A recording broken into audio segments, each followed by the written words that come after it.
The envelope landed on the breakfast table like a verdict. Eleanor Rowan didn't even look up from her eggs. She just slid it across the wood with 2 fingers, the way you'd push a plate of spoiled food toward a dog, and said flatly, "You leave Thursday." Lydia stared at the envelope. Her name was written on it in her stepmother's handwriting. Not her full name, just Lydia. One word, like a label on a box being shipped somewhere inconvenient.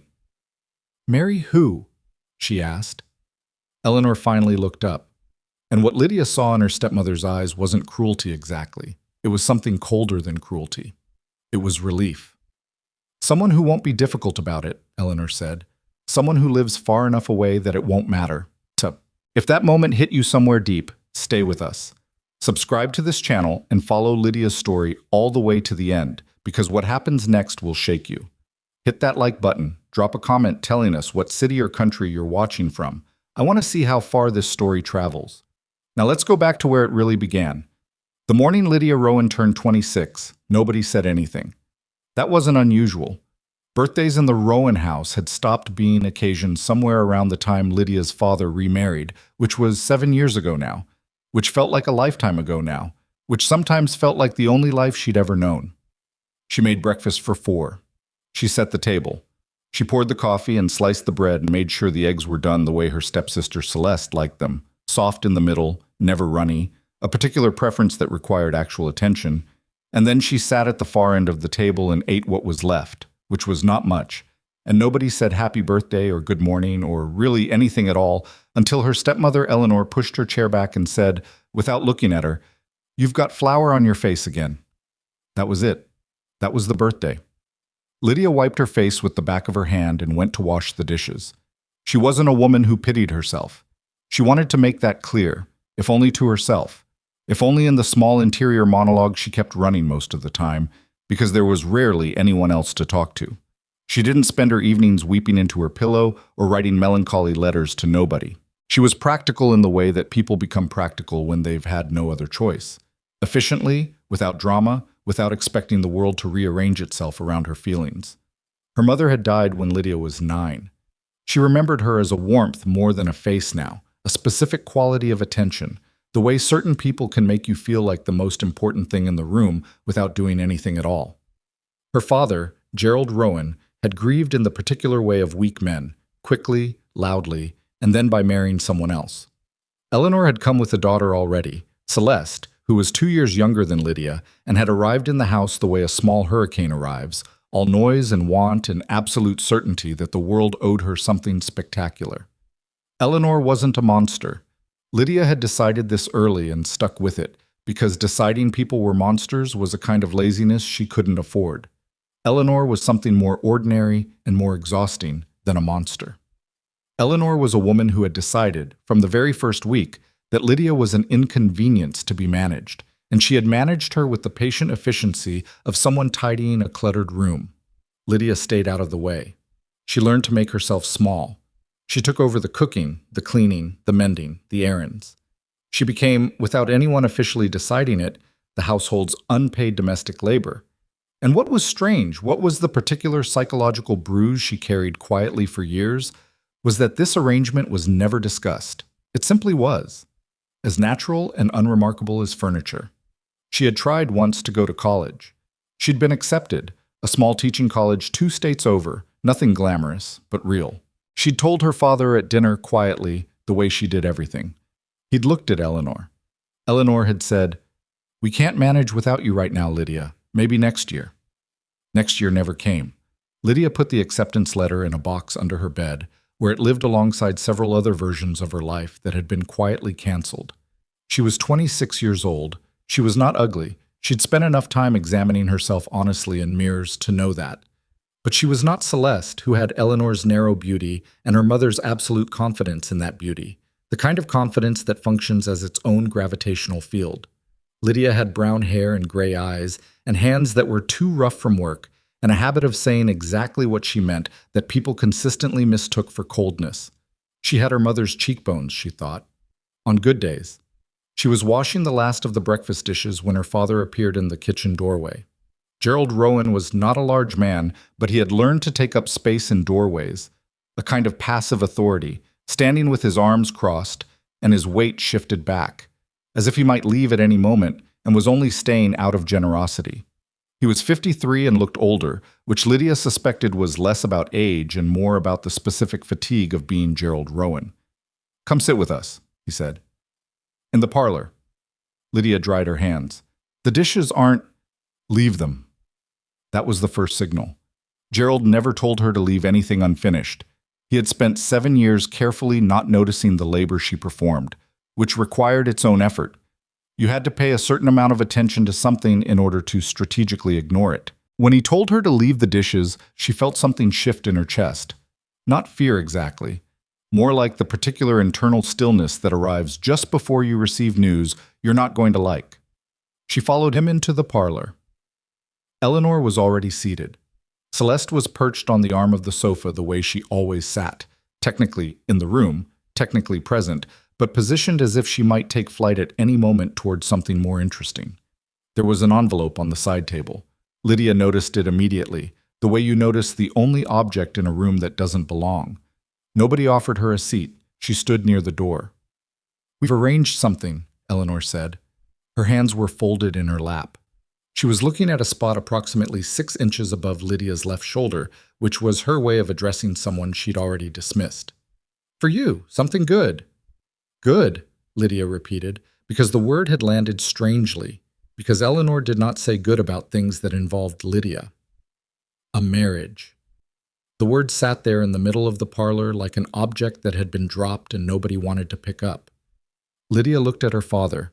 Gerald was looking at the floor. "His name is Silas Mercer," Eleanor continued, with the smooth, rehearsed quality of someone who had thought about how to have this conversation and had decided that the most efficient approach was simply to barrel through it before any objections could organize themselves. "He owns land in Colorado, mountain property. He's been looking for a wife who can manage a household, which, as we all know, is something you're quite suited for."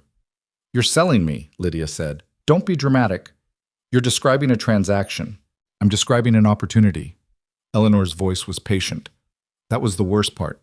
Eleanor was never cruel in the loud way, never raised her voice, never said the truly ugly thing out loud. She was just infinitely, suffocatingly patient, the way a wall is patient while you tire yourself out hitting it. "You're 26 years old, Lydia. You have no prospects here. This man needs someone reliable. You are, whatever else, reliable." Whatever else. Lydia held on to those 2 words for a moment, turned them over. Whatever else. The casual cruelty of it. Not even dressed up, just sitting there bare in the sentence, as natural as breathing. "When?" she said. "Thursday." "That's in 4 days." "Yes." "You didn't think to ask me." Eleanor looked at her directly for the first time since Lydia had sat down. And what was in her eyes, Lydia would think about this for months afterward, would turn it over in the slow hours before dawn, was not contempt. It was not even indifference. It was something that looked horribly like pity. The thin, efficient pity of someone who believes they're doing you a favor you're too simple to appreciate.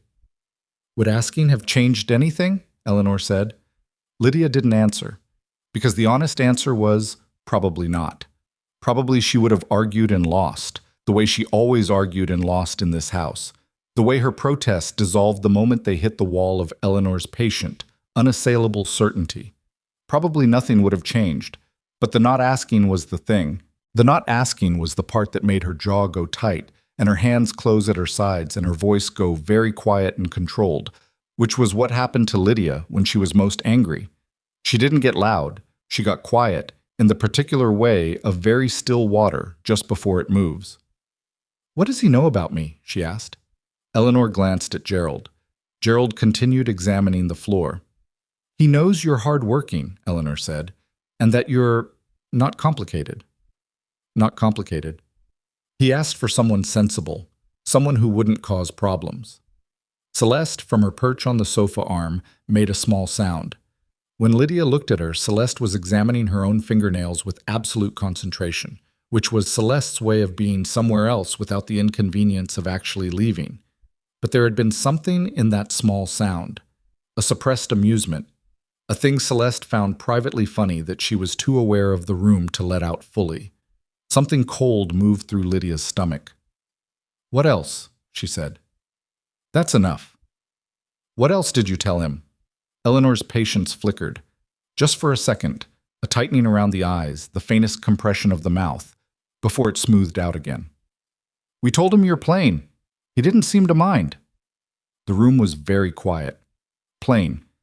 Her stepmother had written the word plain in a letter to a stranger about her, had offered it up as information about what he was getting, the way you'd note a defect in something you were trying to sell to someone who wasn't going to be able to afford anything better. Lydia picked up the envelope from the table. She looked at her father one more time. Gerald Rowan finally raised his eyes. What she saw there wasn't monstrous either, which was somehow worse. What she saw was a man who was sorry, but not sorry enough. A man who had decided, at some point she couldn't identify, that his own peace was worth more than his daughter's, and who had lived with that decision long enough that it no longer kept him up at night. "All right," Lydia said. Eleanor blinked. She had apparently prepared for more resistance. "All right? I'll go." Lydia tucked the envelope under her arm.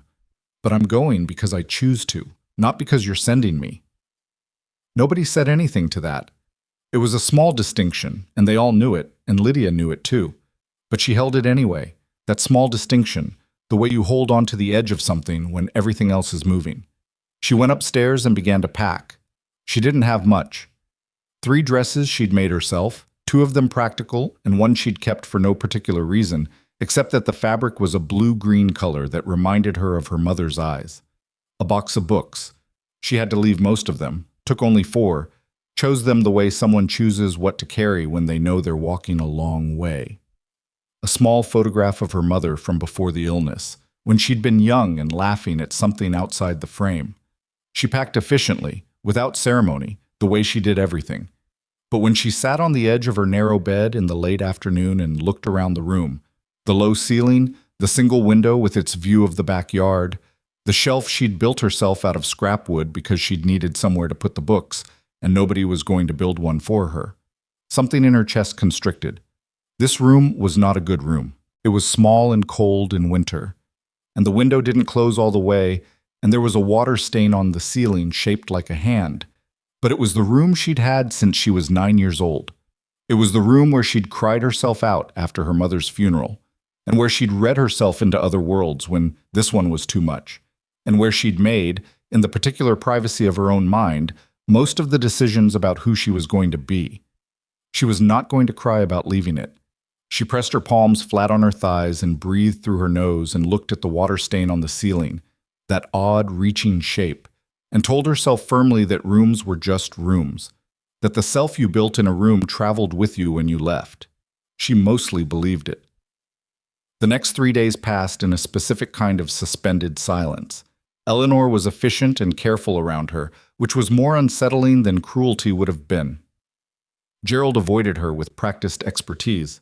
Celeste, on the second day, appeared in the kitchen doorway while Lydia was finishing the last of the laundry and said, in a tone that was trying for casual and landing somewhere near guilty, "You don't have to go, you know, if you really didn't want to."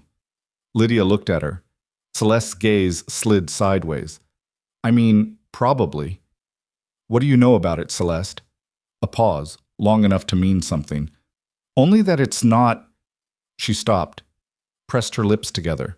Something moved across her face that wasn't quite remorse, and wasn't quite relief, and wasn't quite either of those things. "Never mind. I hope it's nice there." She left. Lydia stood holding a damp shirt and thought about never mind for a long time after that. Thursday arrived, gray and cold, which was the appropriate weather for it. Eleanor had arranged a wagon to the station. There was no particular farewell. Gerald shook her hand, which she found so bizarrely formal that she almost laughed. Eleanor gave her an envelope with money for the train, more than she'd expected, which made her more suspicious than grateful. Celeste waved from the porch without quite meeting her eyes. The wagon pulled away.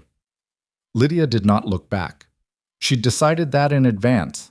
On the train, somewhere in the long middle hours between Kansas and Colorado, when the landscape had given up on being farmland and started becoming something else, something harder and more austere, the ground lifting itself toward something. Lydia opened the envelope Eleanor had given her and found, inside, two things. The money, yes, and a sealed letter addressed to Silas Mercer. Her name was on the outside as the sender, but she had not written it. She held it for a long time, watching the changing land outside the window. She could open it. She could open it and read whatever her stepmother had decided to tell this man about her, whatever additional description had been deemed necessary beyond hardworking and not complicated and plain. She could know. She put it in her bag, unopened. She didn't know yet why she made that particular decision. She didn't know yet what was in that letter, not for weeks, not until the truth of it arrived with the particular violence of things that have been carefully delayed. But she put it in her bag, and she watched the Rockies rise against the sky ahead of her like something out of a book she'd read as a child, vast and indifferent and incomprehensibly real, and she thought quietly, in the privacy of her own mind, whatever they told him, I'll show him something else. It was not optimism. Lydia Rowan did not deal in optimism, which was a luxury she associated with people who'd never had to be practical. It was something more durable than optimism. It was stubbornness. It was the particular stubbornness of a woman who had been told in 100 different ways across 26 years who she was and what she was worth, and who had never, not once, entirely believed it. The train climbed into the mountains as evening fell. Ahead, somewhere in that cold and enormous dark, a man named Silas Mercer was waiting for a woman he'd been told was plain and not complicated. He had no idea what was coming. The station at Carver's Crossing was not much of a station. It was a platform, really, weathered planks over frozen ground, a single lamp burning against the early dark, a man standing beside a horse-drawn wagon with his hat pulled low and his hands in his coat pockets. Lydia stepped off the train carrying her bag and her box of 4 books and the sealed letter she hadn't opened, and the cold hit her like a flat hand across the face. Not the polite cold of a Kansas November. Something with teeth in it. Something that meant it. She stopped at the edge of the platform and looked at the man. He was tall, taller than she'd expected, though she didn't know what she'd expected exactly. Broad through the shoulders in the way of men who work with their bodies rather than weights. His face, what she could see of it beneath the hat brim, was angular and weathered, the face of a man who spent most of his time outdoors and made no particular accommodation for that fact. He was somewhere in his mid-30s, she guessed. He looked at her with dark eyes that were direct without being intrusive. And he did not smile, but he also did not do the thing she had been half bracing for the entire train ride. He did not look at her and then look away with the small involuntary flinch of disappointment. He just looked, levelly, as if she were exactly what he'd been told to expect, and what he'd been told to expect was simply a person. "Miss Rowan," he said, not a question. "Yes." Silas Mercer. He came forward and took her bag before she could think about whether to hand it over. Not in the manner of someone performing a courtesy, in the manner of someone who saw something that needed carrying and carried it, with no ceremony involved. "Train run late?" "About 40 minutes. "Cold wait," he said. "I'd imagine." He loaded her bag into the wagon bed. She climbed up on her own before he could offer a hand, which she did partly because she was capable of climbing into a wagon, and partly because she needed to establish that fact early. He noticed. She could tell he noticed by the slight pause before he walked around to the other side. But he didn't say anything about it, which she decided was a reasonable beginning. The ride from Carver's Crossing to the Mercer Ranch took just over an hour, through dark that was thicker and more complete than anything she'd known in town, a dark without street lamps or lit windows, just the wagon lamp and the cold stars and the enormous shapes of mountains against a sky that was the particular blue-black of deep winter. They talked a little. Not much. He asked if she'd eaten, and she said she'd had something on the train, which was technically true if a piece of dry bread counted. He said there'd be food at the house. She said thank you. The horse moved steadily through the dark and the cold, and neither of them felt the particular pressure to fill the silence that she associated with people who were nervous about what the silence might mean. She found that interesting. She filed it away. The ranch house was not what she'd pictured. She wasn't sure what she'd pictured. Something grim, probably. Something that matched her expectation of a reclusive man on a mountain sending away for a wife through an intermediary.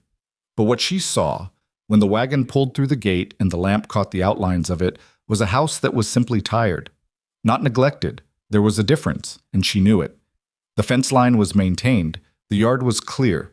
But the house itself had the look of a place that had been kept functional by someone who understood necessity, but had stopped thinking about anything beyond necessity, maybe a long time ago. The porch railing needed paint. The garden plot beside the east wall was technically cleared, but suggested it had been treated more as a problem to be solved than a thing to be tended. A woman could do something with this, some part of her thought, and she told that part to be quiet because she'd been here 45 minutes and didn't yet have the right to be thinking about doing anything with anything. Inside, the house was warmer than she'd expected. A housekeeper, a compact woman in her 60s named Ruth, with the posture of someone who had decided decades ago that the world needed to meet her standards and not the other way around, had left soup on the stove and cornbread on the table, and then apparently gone home because the house was empty when they came in. There was a note on the table that said, "Bedrooms made up. Don't let the fire go. Nothing else." Lydia appreciated the economy of it. Silas took off his coat and hat and hung them on the hook by the door, and without them he looked slightly less imposing and slightly more tired, which made him easier to be in a room with. He ladled soup into 2 bowls without asking whether she wanted any, which she also appreciated. She was so hungry she'd been clenching her jaw against it for the last 2 hours. They sat across from each other at the kitchen table. "I want to be straightforward with you," Lydia said, after her second spoonful of soup, when the most acute edge of the hunger had dulled slightly. He looked up. "I don't know what you were told about me," she said. "I have a letter I haven't opened. My stepmother wrote it. I suspect it contains information about me that I wasn't consulted about, and I thought you should know that before whatever it says becomes the basis of any assumptions." Silas set his spoon down. He looked at her steadily. "She wrote me a letter too," he said. "Before, when we were corresponding about the arrangement." "What did she say?" A pause. He seemed to be deciding something, not whether to lie, she didn't think. More like he was choosing the particular shape of honesty. That you were a hard worker, that you'd have no trouble managing a household, that you weren't, a slight pause, the kind of woman who'd be difficult to live with. "Meaning I wouldn't make demands." "That was my reading, yes." Lydia looked at her soup. "She's not wrong about the work," she said. "I can manage a household. I've been doing it for 7 years with no help and no credit and no discussion about whether it was what I wanted to do with my life." She looked up at him. "She is wrong, though, if she implied I won't have opinions." Something shifted in his expression. Not quite amusement, something more considered than amusement. "Good," he said. She blinked. That was not the response she'd prepared for. "I've had enough of people without opinions," he said, picking his spoon back up. "They're exhausting in a different way." She didn't quite know what to do with that, so she ate her soup. She slept that first night in the guest room. They had not discussed the nature of this arrangement in any specific terms yet, and she was grateful that he didn't press the subject before she'd had a night to breathe. The bed had a quilt on it that was old and beautifully made, the kind of thing that had taken someone a long time once and been kept carefully since. She lay under it in the mountain dark with the wind outside doing something serious and sustained against the walls of the house, and she thought about the sealed letter in her bag. And she thought about Celeste's face when she'd said, "Never mind." And she thought about the look in Eleanor's eyes, that thin, efficient pity. Then she stopped thinking about those things and went to sleep, because she was exhausted and because there was no useful action she could take on any of it before morning. The morning was where it started, really. The actual thing, the life. She was up before dawn, which was habit too deep to break. She'd expected to have to find her way around an unfamiliar kitchen, which she did, but she found her way around it the way she found her way around most practical problems, by looking at what was there and reasoning backward from what needed to happen. The stove was older but good. The pantry was less organized than it should have been, with things stored in ways that suggested a system that had gradually collapsed under its own inconsistency. Dried goods in 3 different locations, preserves mixed with canning supplies, a corner that seemed to be where things went when there was no other decision about them. She made coffee. She made biscuits. She found bacon and fried it, and she was plating it when Silas appeared in the kitchen doorway, dressed for outside work, and stopped. He looked at the table, then at her. "You didn't have to—" "I was up," she said. "Sit down." He sat down. He ate without excessive comment, which she appreciated. After a few minutes, he said, "You found everything all right?" "Your pantry needs reorganizing." "Probably." I'll do it today, if you have no objection. I don't. He drank his coffee. Outside, wind pushed at the kitchen window with considerable conviction. Ruth comes Tuesdays and Fridays. She's been keeping the main house, but the storage and the kitchen ledgers are, he stopped. Not what they should be. Kitchen ledgers, Lydia repeated. You keep track of provisions? Supposed to. Winter's up here, you run short of something, and the next supply runs 3 weeks off. You feel it. She looked at him. Can I see them? He got up, went to the shelf beside the fireplace, and came back with a ledger, a worn thing, its spine cracked, its pages showing the particular entropy of a record kept inconsistently by someone who understood the need for records but didn't enjoy keeping them. She opened it on the table between their breakfast plates. She spent about 2 minutes with it before she found the first problem. Who handles the household accounts? She asked. Ruth keeps track of what gets used. Then Pete, my foreman, he calculates the orders. Pete, she said. How long has he worked for you? Going on 6 years. She turned the ledger toward him and pointed to a column of figures. She didn't say anything. She let him look. He looked for a long time. His jaw shifted. That's not right, he said quietly. No, she agreed. It's not. The numbers in the supply ledger did not match. Not by a small error. This was not the kind of mistake you made by adding wrong. The discrepancy between what was supposedly ordered and what was on hand was the kind of discrepancy that required consistent, deliberate effort to create. Someone had been ordering supplies, collecting the payment for them, and not delivering a portion, returning instead to whatever supplier arrangement they'd made and pocketing the difference. How long has this been going on? Silas said. His voice was very flat now. Based on this ledger? At least 2 years. She ran her finger down the column. Possibly longer if there are older ones. There are older ones. They sat with that for a moment. I could be wrong, she said, because it was only fair to say. I don't know your suppliers. I don't know whether prices have shifted or whether there were orders that were adjusted. I'm reading this cold. You're not wrong, he said. He was looking at the numbers with the particular expression of a man revising a significant assumption about the last several years of his life. It was not a comfortable expression to watch. She didn't look away from it. What do you want to do about it? She asked. He looked up at her. What would you do? The question surprised her. Not because it was unreasonable, because it was the first time in her recent memory that anyone had asked her what she would do, as opposed to what she was going to do next for someone else. I'd pull the last 2 years of orders, she said. Cross-reference them with delivery receipts. Do the calculation properly and see what the actual total is before you confront anyone. You want numbers you can't argue with before you have that conversation. He nodded slowly. All right. Do you have the receipts? Should be in the office, in boxes. It's not organized. She looked at him. I'll need a couple of days. Take what you need. She didn't know yet what it meant to him to say that. Take what you need. To hand her a problem he'd apparently been carrying without seeing for 2 years, and to simply step back and let her at it. She didn't know yet that Silas Mercer was a man who had spent most of his adult life carrying things without telling anyone about them. Not because he was secretive, but because there had consistently been nobody he trusted enough to hand anything to. She would learn that later. For now she just noted it, that he had looked at her across a kitchen table on her first morning in his house, a woman who was a stranger to him, and said, take what you need as if it were obvious. She organized the pantry that afternoon between going through the first box of receipts. She found another problem in the pantry.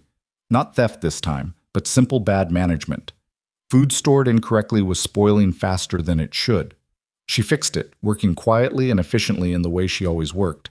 And when Ruth arrived the next Tuesday and found the pantry reorganized, the older woman stood in the doorway for a long moment and then said, without particular warmth but with what sounded like genuine assessment, I hope you don't mind, Lydia said. I mind the mice you won't get now that the grain's sealed proper, Ruth said. Not in a bad way. She looked at the neatly arranged shelves, the ledger open on the counter. Silas show you the books? Yes. Ruth was quiet for a moment. I noticed it, she said. The numbers. I'm not stupid. I know. Wasn't my place to say. Lydia looked at her carefully. Is it my place? Ruth met her eyes. There was something there, a weighing up, a decision being made. You're the wife, she said finally. If it's not your place, whose is it? Which was a way of saying yes. By the end of the first week, Lydia had finished the receipt audit. The number was bad. Not catastrophically bad in the sense of threatening immediate ruin, but bad enough. Pete, Silas's foreman of 6 years, had systematically skimmed somewhere between $200 and $300 worth of supplies per year, routed through a cousin who worked at the supply depot in Carver's Crossing. She put the figures in order, clearly labeled, cross-referenced, with a single column at the end showing the likely total. She gave it to Silas on a Friday evening when he came in from outside, still carrying the cold of the mountain on his coat. He stood in the kitchen and read it, and she watched the muscle in his jaw go tight and then go still. He flipped through the pages. He didn't say anything for a long time. $263, he said finally. Not a question, just saying the number to hear it. That's the conservative estimate. Could be as high as $310. 6 years. I only have receipts going back 2, but the pattern starts from the beginning of what I have. He set the papers down on the table. He looked out the window, where the dark was already settled and the mountains were invisible in it, only there in the sense that the dark had shape. I hired him because his father worked for my father, he said. 20 years between them on this ranch. She didn't say anything. There wasn't anything useful to say. All right, he said after a while. Not to her exactly, to himself or to the room or to whatever accumulation of disappointments required a person to say, all right with that particular flatness and move forward anyway. I'll deal with it Monday. Do you want me there? He looked at her. For what? You'll need a witness. If he argues the numbers, you need someone who can explain them. A pause. Can you explain them? I put them together. Then yes, he said, if you're willing. The confrontation with Pete happened Monday morning in the ranch office with the door closed. Lydia sat at the desk with the papers in front of her and let Silas talk first, which was correct. It was his ranch, his foreman, his 6 years of misplaced trust, and she watched Pete Calloway's face go through its stages. Surprise first, genuine looking, then calculation, which was less genuine, and which she recognized as the face of someone deciding whether denial was viable. Then anger, which was absolutely genuine and which she was prepared for.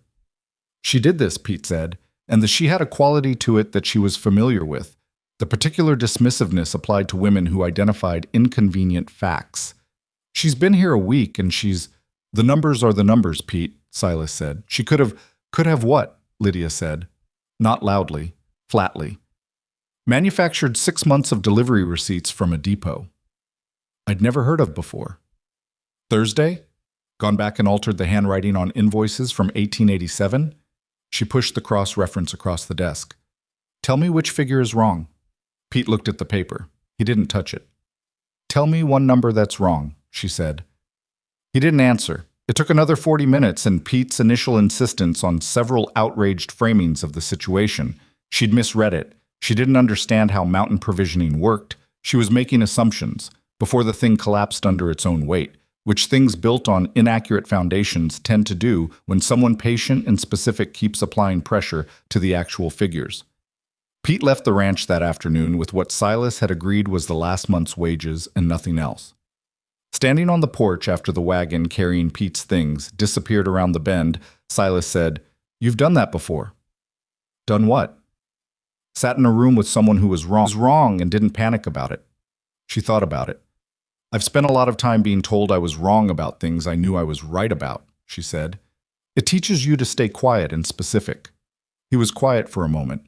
The wind moved across the yard, and somewhere in the barn one of the horses made a sound, and the mountains were very large and very present at the back of everything. I need a new foreman, he said. Probably someone whose family doesn't have a relationship with your supply depot, she offered. He made a sound that was not quite a laugh but was adjacent to it. She filed that away too. The weeks moved the way weeks do in high country, fast in the middle and slow at the edges, marked by weather more than days, by the work that had to be done before the next storm and the work that waited until after. Lydia found her rhythm in it. She was not a woman who needed to be directed. She looked at what needed doing and did it, which in those first weeks involved the pantry system, the household ledger, the mending that had accumulated over what looked like at least 2 seasons, The repair of 2 window sills that had been letting cold air in all winter, while spending an alarming amount of money on firewood to compensate, and the slow, methodical creation of an actual inventory of what the ranch had on hand versus what it would need to get through until the spring thaw opened the roads reliably. She made mistakes. She got the feed storage calculation wrong the first time and had to redo it. She misidentified something in the pantry as edible that Ruth took one look at and wordlessly disposed of. She overestimated her ability to handle the wood stove's particular temperament and scorched 2 batches of cornbread before she worked out the adjustment. She did not pretend she hadn't made them. She fixed them and moved on, which was the thing she knew how to do. The ranch hands. There were 4 of them, plus now a temporary arrangement with a neighbor's son while Silas found a new foreman, had observed her arrival with the particular watchful neutrality of men who have learned that new developments on a ranch require assessment before commitment. They were not unfriendly. They were not warm. The oldest one, a man named Crawford, who was maybe 60 and had the approximate build and communication style of a fence post, said nothing to her directly for the first 10 days. Then one morning she brought coffee out to where they were working on a section of fence line, and Crawford took his cup and said, without looking at her, "Appreciate it," which she had a feeling was Crawford's version of a standing ovation. Word got around, the way it does in small, isolated communities, where there isn't much to talk about beyond what's happening to the people you know. She became aware of this through the occasional comment that carried the weight of information that had traveled, a remark from Ruth about what someone's wife in the valley had apparently heard, a question from one of the hands that was slightly too casual to be innocent curiosity. She was aware in particular that she was being discussed in terms of her appearance. This did not surprise her. Eleanor had telegraphed it in advance with that precise word, plain. What surprised her slightly was the specific flavor the gossip took. Not cruelty exactly, but a kind of puzzled analysis, as if the valley had expected Silas Mercer to import something decorative and was uncertain what to do with the fact that he'd imported something functional instead. She heard it made explicit one afternoon in Carver's Crossing, where she'd gone with Ruth to manage the supply order for the month. 2 women near the dry goods counter, strangers to her, but not to the situation, were talking in the not-quite-quiet way of people who want to be overheard without being caught. "Heard she's not much to look at. Practical type," they said. "Wonder what Silas was thinking." Ruth made a movement toward them. Lydia put a hand on her arm. "Leave it," she said quietly. "They're talking about you like you're a piece of furniture he ordered and wasn't satisfied with." "I know." She picked up the list of supplies. "Let's finish the order." She was not unaffected by it. She wanted to be clear about that, at least to herself. It was not that she was above being stung by it, or that years of being told she was less than had somehow made her immune to less than. It stung. The particular sting of hearing yourself described as a disappointment by people who had never spoken to you and were making their assessment entirely on the basis of what someone else's eyes had decided. But she had learned something over 26 years about the difference between things that could be helped and things that couldn't. She couldn't help what those women thought of her. She couldn't help the rumors that traveled up and down the valley, which had already decided the shape of her before she arrived, and would adjust only slowly, if at all, to evidence that complicated the shape. What she could help was what happened on the ranch. What she could control was the work. What she had, in the absence of beauty or pedigree or the particular social currency she'd never been given, was competence, raw and unglamorous and absolutely real. So she worked, and she watched, and she waited for the valley to catch up to the evidence. What she did not expect, what she had genuinely not accounted for in her careful, practical assessment of this situation, was Silas. Not in the romantic sense. Not yet. That was further down the road, and it arrived by such a specific and unflashy route that it would take her a long time to recognize it.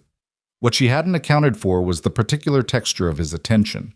The fact that he listened when she spoke in a way that suggested he was actually processing the content rather than waiting for her to finish. The fact that when she was wrong about something, he said so plainly and without the layer of condescension she'd come to expect when men corrected women, and when she was right about something, he acknowledged it with the same plainness. The fact that he asked her questions about the ledgers, about the supply logistics, about how she'd reorganized the root storage to reduce spoilage, and waited for the full answer. She had not had many conversations in her life where the other person waited for the full answer. One evening in the third week, sitting at the kitchen table after dinner with the ledger between them and the fire doing its work against a wind that had decided to make a particular case for itself, he asked her, out of the left field of the conversation they'd been having. "Did you want to come here?" She looked up from the figures. "When you got on the train," he said. "Did you want to?" She considered not answering. She considered the diplomatic version of the answer. Then she thought about the woman who had decided, sitting on the edge of her bed in a room she was being expelled from, that whatever happened next she was going to stop pretending things were different than they were. "No," she said, "not at first. What changed? I didn't want to stay more." He nodded. Not like that satisfied him, more like he was putting the information somewhere carefully. "I should tell you something," he said. She waited. "I know this wasn't—" He paused. He was not a man who talked around things usually, and she could see him working for the right shape.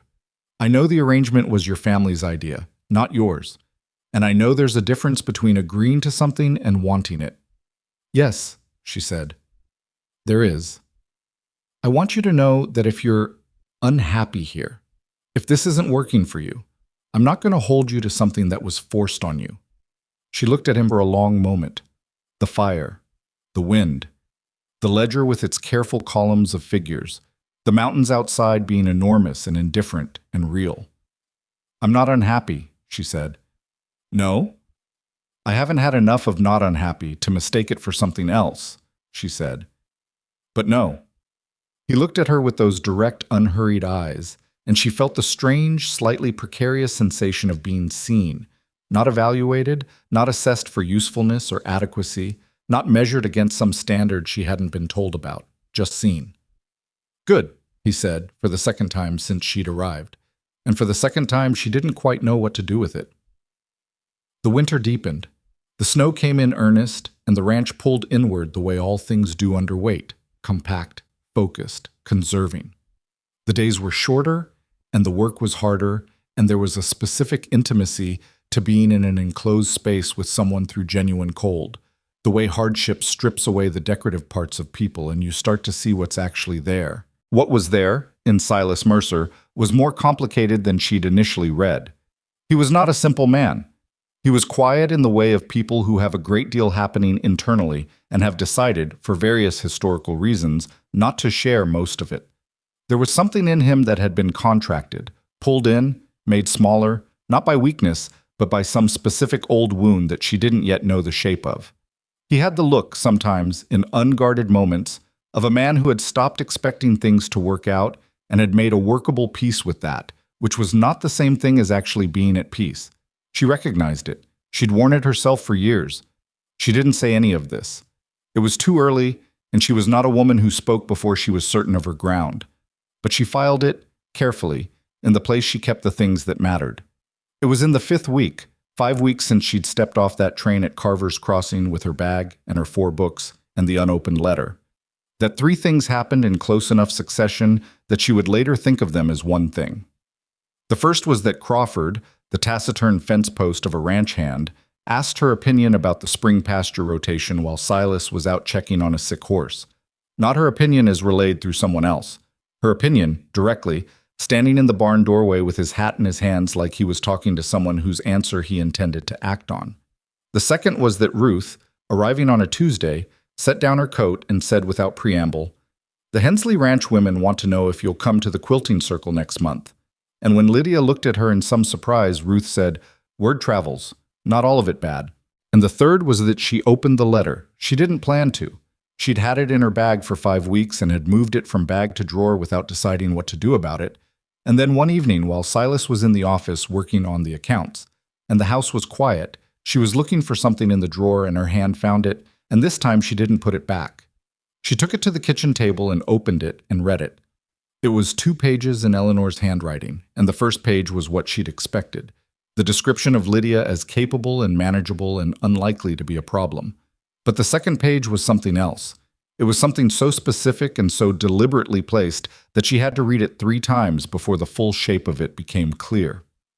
Eleanor had written, casually, as if in passing, as if it were simple background information, that the Rowan family had an interest in the water rights along Mercer Creek. That it was a family matter, she wrote, something that had been discussed for years and would no doubt be resolved in time. That she hoped it wouldn't be a source of any confusion in the new arrangement. Lydia sat with the letter in her hands and felt the cold that had nothing to do with the temperature. Mercer Creek ran along the eastern edge of Silas's property. She knew this because she'd looked at the land maps in the first week, the way she looked at all the information available to her. The water rights to that creek were the difference, in high country, between a viable ranch and a struggling one, between cattle that survived a dry summer and cattle that didn't. If someone had claimed to those water rights, or was building toward claiming them, or was positioning themselves to argue that claim through a family connection, through her. She set the letter down on the table very carefully. She sat there for a long time with the fire doing its work, and the wind outside making its case, and the mountains somewhere out there in the dark, being enormous and permanent and entirely unconcerned with what small human arrangements were being made in their shadow. She thought about the look on Eleanor's face, that thin, efficient pity. She thought about Celeste's never mind. She thought about her father shaking her hand at the wagon like she was a business associate being sent to manage an account. And she thought about the man in the office 20 feet away, who had looked at her across a breakfast table on her first morning and said, "Take what you need to a stranger," and who had offered her the door when she'd have been within her rights to use it, and who had, she understood this now with a clarity that hit her somewhere undefended, trusted her. Her family had sent her here as a piece in a game. The question was what she was going to do about it. She folded the letter carefully and put it back in the drawer. Not because she was hiding it, because she needed to think before she spoke, and she needed to be certain before she acted, and she needed to understand exactly what she was walking into before she took the next step. She made tea. She sat back down at the table. She thought it through, all of it, systematically, the way she worked through a ledger problem, looking for the logic beneath the figures. By the time Silas came in from the office and looked at her expression and said, "Something wrong?" she had her answer. "Possibly," she said. "Sit down." She was not going to run from this. She had been run out of her father's house. She had been shipped to a mountain in Colorado like a problem being mailed to a better address. She had spent 26 years being moved around by other people's decisions and other people's plans and other people's definitions of what she was worth. She was not going to run. "I need to show you something," she said, and got the letter from the drawer. Silas read the letter twice. He didn't read it the way most people read something that disturbed them, scanning fast, looking for the worst of it, then rereading out of refusal to believe. He read it slowly both times, with the same deliberate attention he gave everything. And the kitchen was very quiet except for the fire and the wind and the small sound of the paper when he turned the page. Lydia sat across the table with her hands folded and watched his face, and didn't say anything, because there wasn't anything useful to say while someone was still finding out what you'd already found. When he set it down, he looked at the table for a moment rather than at her. "How long have you had this?" "Since the train," she said. "I didn't open it until tonight." 5 weeks. "Yes." He looked up. She'd been bracing for something. Anger, accusation, the reflexive suspicion that arrives when someone hands you a document implicating them as part of a problem. She'd been prepared to sit with that, to let it run its course, because she didn't think she'd have a convincing argument against it. She had been sent by these people. She was connected to them by blood and name. Any reasonable person looking at the situation from the outside might reasonably wonder how innocent her position actually was. But what was in his face wasn't suspicion. It was something more like a man reassembling a picture he thought he'd understood and finding the new version considerably worse than the old one. "Water rights," he said. "Mercer Creek." "The agreement with the Valley Ranchers," he said slowly, "comes up for renewal in April. The water access we've had for 30 years, my father negotiated it. It requires clear title. No competing claims." "I know," she said. "I read the property documents when I organized the office files." He looked at her. "You read, 'I organize things when I'm anxious,'" she said. "I've been anxious since I got here." Something moved across his face that might have been, in a slightly different moment, the beginning of a smile. It didn't quite make it. "So they send you here. You're connected to the ranch by marriage. Your family claims a historical interest in the creek rights through some Rowan family connection to the original land survey, which I don't know if that's even real," she said. "I don't know what their actual legal basis is, if any. Eleanor doesn't lie outright. She suggests and implies and positions. The claim might be paper-thin. A paper-thin claim filed 2 weeks before April's renewal is enough to delay everything, Silas said. If the other ranchers see a dispute on the title, they'll pull back. Henderson won't sign anything with a cloud over it. He's been looking for a reason to renegotiate the whole arrangement anyway. She'd worked this out herself in the hours she'd sat with the letter before he came in. Hearing him say it confirmed she'd read it correctly, which was not a comforting confirmation. Who's Henderson? Thomas Henderson owns the largest spread in the valley, runs the water cooperative. He decides whether the April agreement goes through. Silas paused. He already thinks I run a loose operation. Pete didn't help that. Pete's reputation affected yours? News of a foreman stealing from a ranch gets around. People wonder what kind of management lets that happen for 2 years. He said it evenly, without self-pity, but she heard the weight under it. I've been trying to rebuild that, quietly. Lydia thought about the valley women at the dry goods counter. Not much to look at, practical type. The ways a reputation can be assembled from fragments by people who've never had a direct conversation with the subject. My family knew about Pete, she said. Silas went still. They would have asked questions before they arranged this, she said. Eleanor is not careless. If she was targeting the water rights, she would have understood the ranch's situation. She would have known the foreman's situation was already weakening your standing with Henderson. She paused. They sent me into a weakened position on purpose. The fire cracked. The wind pushed at the window. You, he said carefully, or they sent a Rowan family member into a position where the name would be attached to the property at the moment the property was most vulnerable. Yes. He picked up the letter again. Read the second page one more time. Set it down with a specificity that suggested he was controlling what he did with his hands. All right, he said. The same flat, forward-facing all right she'd heard him use before. The one that wasn't acceptance, but was the decision to deal with what was actually in front of him rather than what he wished were in front of him. What do you want to do? She asked. He looked at her for a long moment. What I don't want to do is treat you like you're them. She hadn't expected that to hit her the way it did. She'd built sufficient walls around the sore places that things usually arrived at a managed distance. But that one got through. She kept her face even. I'm not them, she said, but I understand if the distinction is hard to trust right now. I trusted you with the ledger on your first week, he said. I don't reverse trust without a reason. He pushed back slightly from the table. Tell me what you know about your family's connection to the original land survey. Almost nothing, she said honestly. I knew my mother's family had owned land in Colorado, somewhere, before her parents died. She didn't talk about it much. There wasn't much to talk about, I thought. Whatever they had was gone before I was born. Was her family name Rowan? No, her maiden name was Caldwell. Something moved in his expression. Caldwell. Yes, why? He was quiet for a moment that felt different from his regular quiets. The original land survey for this valley, 1871, there's a Caldwell on it, James Caldwell. He was one of the men who filed the original water rights claim for Mercer Creek before my father bought the land. The kitchen was very still. My mother's grandfather was named James, Lydia said slowly. She mentioned him once, said he'd gone west and it hadn't worked out. It worked out for a while, Silas said. Long enough for his name to be on a legal document. He stood up. I need to get the property file. He was gone for 10 minutes. She sat at the table and did not let herself think too far ahead, because thinking too far ahead of the evidence was a way of getting things wrong, and she couldn't afford to get things wrong. He came back with a tin box, the kind that held documents people considered important enough to protect, and had subsequently left largely unexamined because the very act of protecting something can become a substitute for engaging with it. He opened it on the table.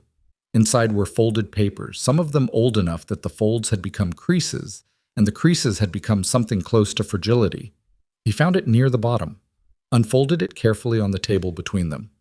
The original survey document was in a clerk's clean copperplate, listing the names of the co-filers on the water rights claim for Mercer Creek. 5 names. The fourth was James Aldous Caldwell. Lydia looked at it for a long time. My mother's middle name was Aldous, she said. It was a family name. I always thought it was odd for a woman. Her grandfather's name. Yes. They looked at each other across the old document, and she understood.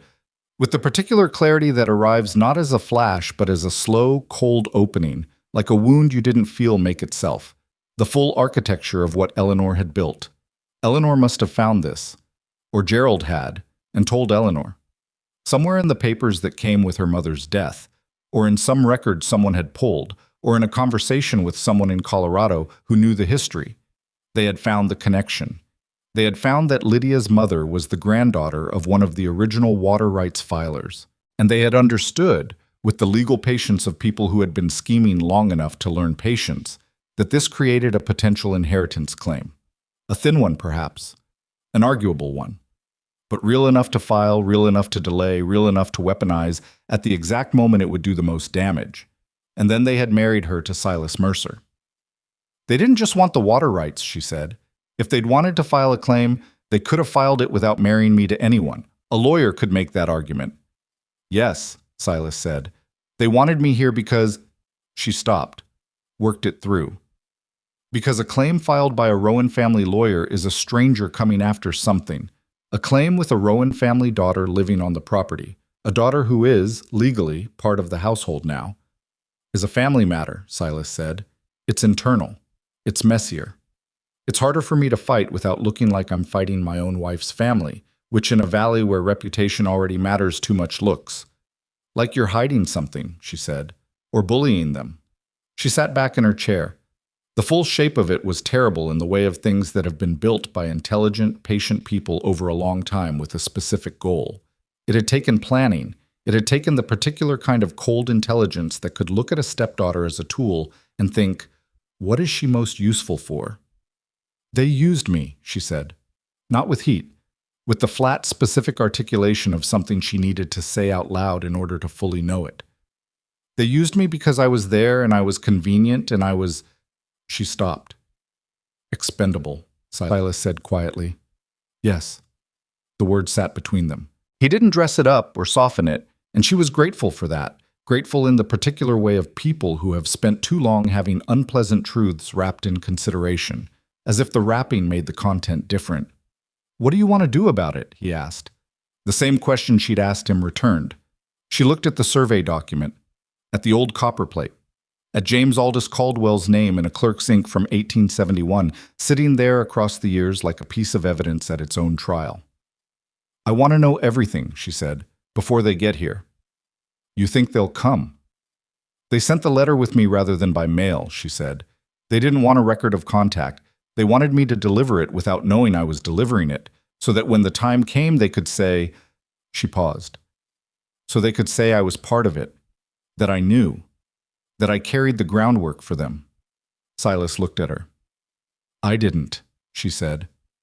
I know. I need you to know that I... Lydia. His voice was quiet and entirely certain. I know. She held that for a moment. Then she nodded once and looked back at the papers. They'll come when they think the groundwork is laid, she said. Before April. Enough time to file something, but not enough time for you to fight it properly before the renewal. She did the arithmetic. February, maybe early March. That's 6 to 8 weeks. Yes. He looked at the window, the dark, the snow moving against the glass. Then we have 6 to 8 weeks to make sure that when they get here, there's nothing left for them to use. The next morning, Lydia wrote 2 letters before breakfast. The first was to a firm in Denver that she'd found mentioned in the property files, the firm that had handled the original land transfer when Silas's father bought the property. The second was shorter and more careful, addressed to a woman named Margaret Caldwell, who was her mother's sister, her aunt, though they had not spoken in years, who lived in Pueblo and who Lydia believed, based on a memory of a conversation she'd had with her mother when she was 8, might know something about James Caldwell's original land dealings. She didn't tell Silas about the second letter, not because she was hiding it, because she wasn't sure yet what she was looking for, and she'd learned that presenting incomplete information as if it were complete created problems. She handed the first letter to Crawford when he went to town that morning and asked him to mail it. Crawford took it without comment, which was Crawford's highest form of cooperation. That same week, 2 things happened that she hadn't planned for. The first was Thomas Henderson. He arrived on a Tuesday. No announcement, no letter in advance, just a large man on a large horse appearing at the ranch gate on a gray afternoon with 2 of his hands behind him.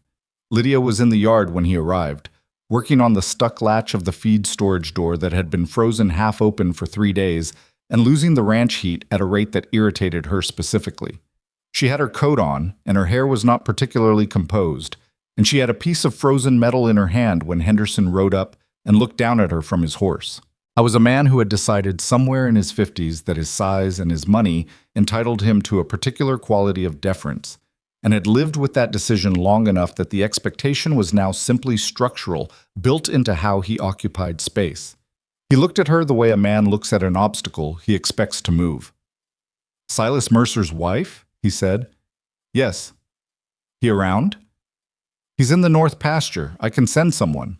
She set the piece of hardware down. "Or I can help you, depending on what you need." He looked at her with the particular expression of a man deciding whether to be amused or dismissive, and the decision was taking longer than it should, which told her he was slightly more uncertain of the situation than he was showing. "Thomas Henderson." "I know who you are," she said. "Do you?"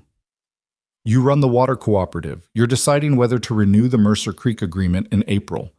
She said it as flat information, because it was flat information. "You've been looking for a reason to renegotiate, and the situation with Pete Calloway gave you one." Henderson stared at her. "Would you like to come inside?" she said. "It's cold." He came inside. She made coffee, because coffee was the thing you made when the situation required someone to do something normal with their hands while something abnormal was occurring. Henderson sat at the kitchen table and looked around the house with the evaluating gaze of a man comparing what he saw with what he'd been told, and she let him look. "You run a tight house," he said, which was an observation that could have been a compliment and held a note of surprise it was trying not to show. "It was behind when I arrived," she said. "It's better now. I heard about the ledger situation. I imagine. Story that got around was that you found it first week." "Yes." "And Silas let you handle?" She set his coffee in front of him. "Silas and I handled it together. I found the numbers. He had the conversation." She sat down across from him. "If you're asking whether I have standing to speak about ranch business, the answer is yes." Henderson wrapped both hands around his cup. He had the look of a man who had arrived expecting one kind of conversation and was being recalibrated. "I heard other things too," he said. "About your people." There it was. She'd been waiting for it, not with dread exactly, but with the particular steady readiness of someone who has seen a wave coming and decided to face it. "What did you hear?"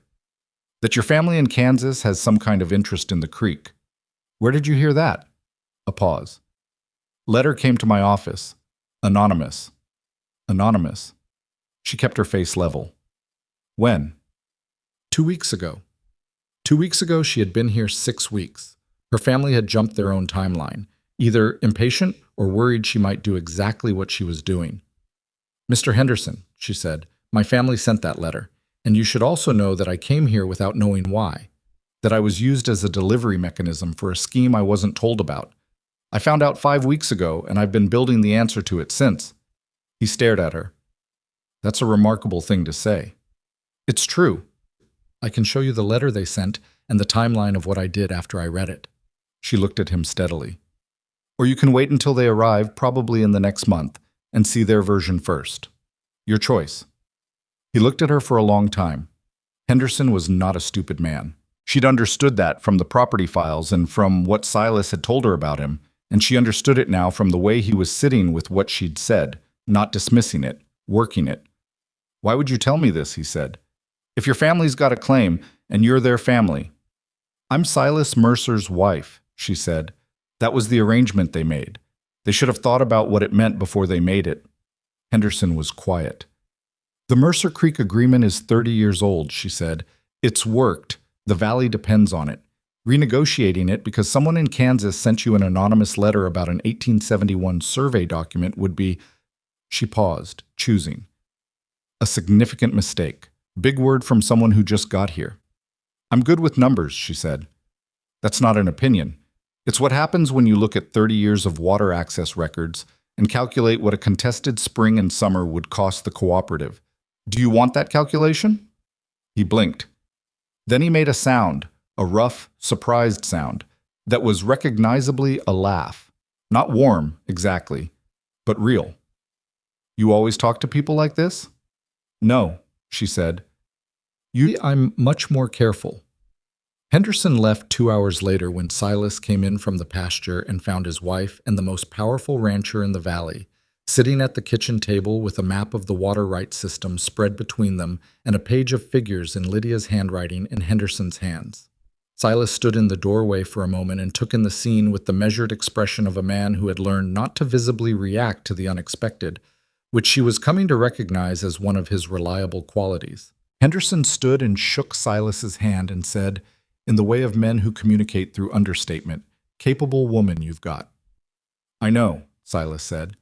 Henderson left. Silas stood in the kitchen and looked at the map and the figures and then at her. "How did that go?" he asked. "Better than it might have," she said. "Someone sent him an anonymous letter 2 weeks ago about the Creek claim."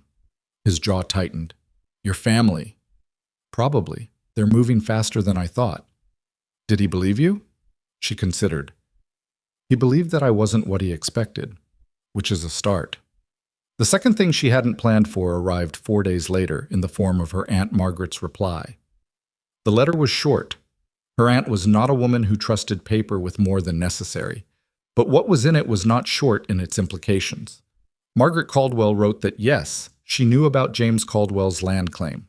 She wrote that she had a box of her father's papers, which had come to her when her mother died, which she had kept because getting rid of things felt wrong, even when you didn't know what they were.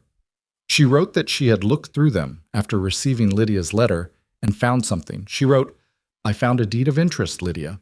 Your grandfather, your mother's father, Thomas Caldwell, he signed his portion of the water rights claim over to your mother in 1898, the year before she married Gerald Rowan.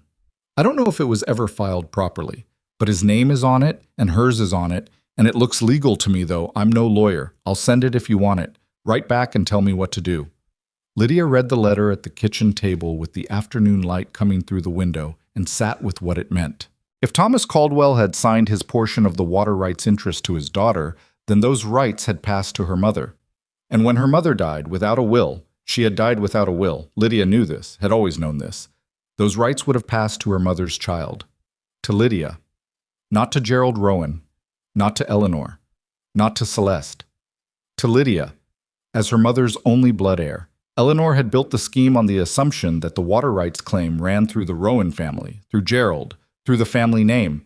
But if the original transfer had been specifically to her mother, and from her mother to her daughter, Eleanor didn't have a claim. Gerald didn't have a claim. Lydia did, which meant the weapon they'd spent years building and had sent her here to be the carrier of was, in fact, in her hands. She wrote back to her aunt that afternoon. "Send the deed, send everything, and please don't tell anyone I asked." She didn't tell Silas about the deed yet. She told him about the letter. She told him there was new information and that she was working to verify it. He looked at her with those direct, patient eyes and said, all right, in the forward-facing way, and she knew he was trusting her to come back with what she found, and that trust sat with her in the particular way of things that are both precious and frightening. She had 2 weeks before the deed might arrive, assuming Margaret moved promptly, which the tone of her letter suggested she would. She used those 2 weeks carefully. She went to the quilting circle. Ruth had mentioned the Hensley Ranch women's invitation, and she went because she understood, without being calculated about it, or not entirely, that a woman who stayed home was a woman the valley could make into anything it wanted, and a woman who showed up in person was considerably harder to reduce to a rumor. She went, and she sat with women who had looked at her sidelong in the dry goods store, and she listened more than she talked. And when she talked, she said what she actually thought, rather than what would be easiest to say. And by the end of it, 2 of the women had opinions about her that were complicated, which was better than the simple bad opinion she'd arrived with. She also, in those 2 weeks, found the names. Working backward through the property files she'd organized in the first weeks, the ones she'd read while anxious, which had turned out to be the most useful anxiety of her life, she found the names of the other co-filers on the original 1871 survey. 5 names. James Caldwell was one. 2 of the others were men whose families she now recognized from Valley conversations. Hensley was there, and a Dubois whose grandson worked 2 ranches over. These were men whose families had been in this valley for 30 years. Men who had standing. Men whose word meant something in the cooperative. Men who might, if they understood what was being done with their grandfather's names, have something to say about it. She started asking careful questions. Not obvious questions, she was careful about that, but the kind of oblique, patient inquiry that, strung together over 2 weeks of conversations at a quilting circle and a supply run in one afternoon when Crawford's wife came by with a basket of something and stayed for coffee, gradually assembled into a picture. The picture was this. The Valley remembered the original survey. It was the founding document of the water arrangement that had kept the cooperative alive through 30 years of dry summers and disputed claims from outside. The families connected to it were known. And the idea that an outside party, a family from Kansas with no history in the Valley, might try to use that document as a lever was the kind of idea that, once it arrived in a community's awareness, tended to generate a very specific and coherent response. She planted the seed of it, carefully, indirectly, without ever saying anything that wasn't true. She mentioned, in the right conversations, that she was James Caldwell's great-granddaughter. She mentioned, where it was natural to mention, that she had been learning about the history of the Valley water arrangement. She said nothing about her family's scheme. She didn't have to. The Valley was full of intelligent people who had been dealing with outside interests and water claims for 30 years. They could draw a line between 2 points without being handed a ruler. On a Thursday evening in early February, 7 weeks after she'd stepped off the train at Carver's Crossing, Lydia was in the kitchen when she heard horses in the yard. She knew before she went to the window. There was something she'd been carrying in her chest for weeks that she'd been calling readiness, and that was actually closer to dread. And it shifted when she heard the horses, settled into something dense and specific. She looked out the window. 3 horses. 3 riders. And she knew the set of the shoulders on the one in the middle, the particular way Gerald Rowan held himself in a saddle, like a man who'd read about how to ride but hadn't quite arrived at feeling it. Eleanor was to his left, Celeste to his right. They were 6 weeks earlier than she'd told Silas they might come. She turned from the window. Silas was in the doorway. He'd heard the horses, too, had come from the office. He looked at her face and understood what he was seeing in it. "Your family," he said. "Yes." He straightened slightly, not defensively, preparatorily, the way a man sets himself when something requires setting himself. "Are you ready?" She thought about the letter she hadn't opened for 5 weeks. The ledger with its careful columns. Henderson's surprised face. Margaret Caldwell's short letter. The deed that was either already in the mail or still in a box in Pueblo, and which she desperately needed more time for.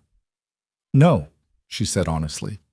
"But I'm going to the door anyway." She opened it before they knocked.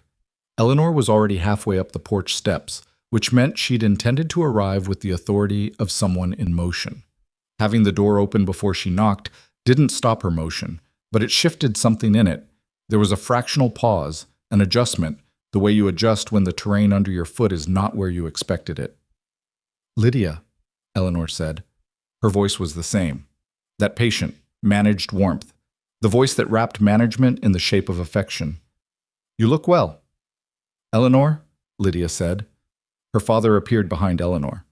Gerald Rowan looked at his daughter with the particular mixture of guilt and justification that was his characteristic expression in moments like this. The look of a man who knows he's done something but has spent enough time explaining it to himself that he no longer considers it his fault. "Lydia," he said. "Good to see you." She looked at him for a moment. Then at Celeste, who was at the bottom of the steps and had not started up them yet, and whose face also was doing something more complicated than either parent's. Something between performance and something that was not, she thought, entirely performance. "Come in," Lydia said. "We've been expecting you." The "we" was deliberate. She watched Eleanor register it. They came inside. Silas was standing in the main room, not blocking, not aggressive in his placement, but present in a way that was unmistakable.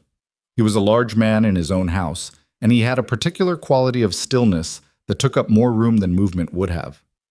"Mr. Mercer," Eleanor said, with the specific warmth she deployed for people she needed. "So good to finally meet you in person." "Mrs. Rowan," Silas said. Not warm, not hostile. Entirely neutral, in the way of a man who has decided to let the other person show their hand before he decides what to do with his. Gerald shook Silas's hand. Celeste stayed near the door.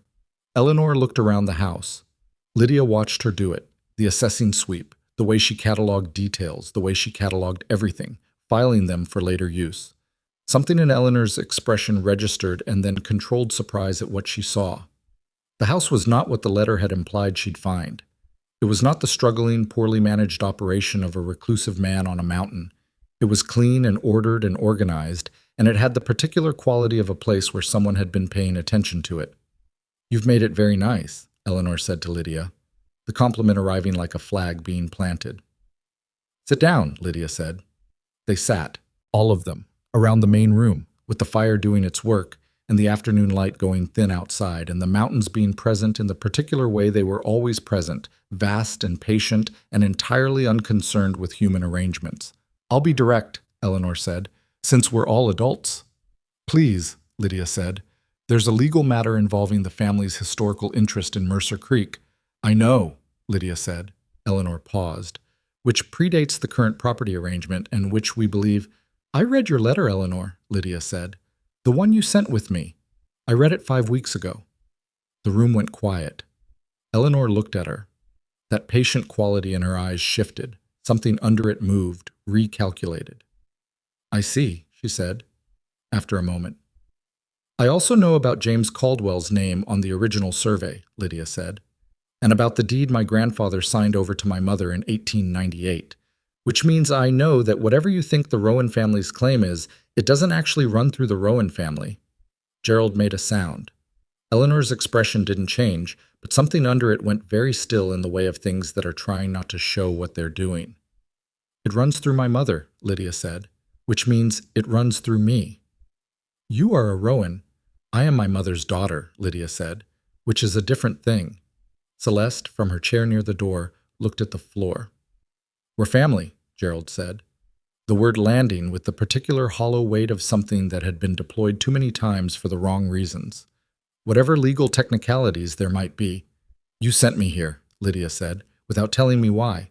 You let me walk into this house carrying a letter I didn't know was there, to a man I'd never met, to establish a family connection to a property you wanted to attack." She looked at her father. "You shook my hand at the wagon, Dad. You shook my hand." Gerald Rowan looked at his daughter, and for a moment she could see him clearly. Not the man she'd needed him to be, not the monster it would be easier to make him, but the actual man he was. Small in the way that people who make too many convenient choices become small, weathered by his own compromises, looking at the consequence of them across a kitchen table in Colorado. "I thought," he started. "Don't," she said. Not loudly. The quiet that came when she was most certain.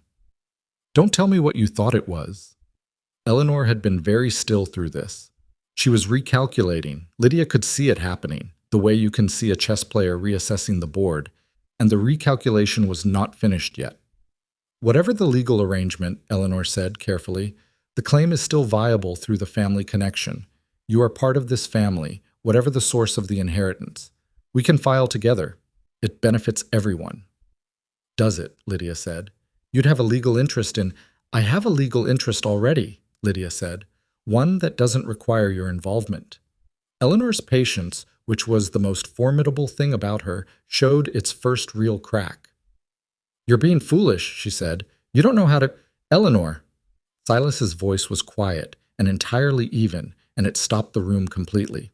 Everyone looked at him. He had not moved from where he was standing. "You came to my house to take something," he said. "I think it's time you understood that what you plan to take isn't here for the taking." Eleanor looked at him, then at Lydia.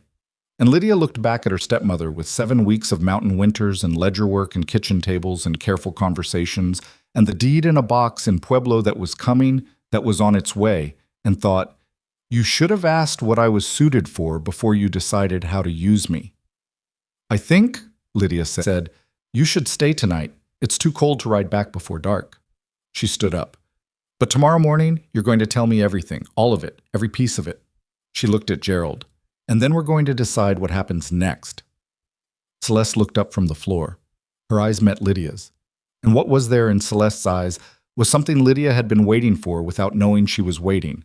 Something that looked almost, not quite, but almost like the beginning of telling the truth. That night was one of the longest of Lydia's life. And it wasn't because of anything that was said. Her family was given the 2 spare rooms, Gerald and Eleanor in one, Celeste in the other, and the house settled into a quiet that had the texture of a held breath. Silas banked the main fire before he went to his room and said nothing beyond good night, which was the right call. There was nothing useful to say in the dark hours between the confrontation and whatever morning was going to bring, and he understood that instinctively in the way she was coming to rely on. She lay in their bed.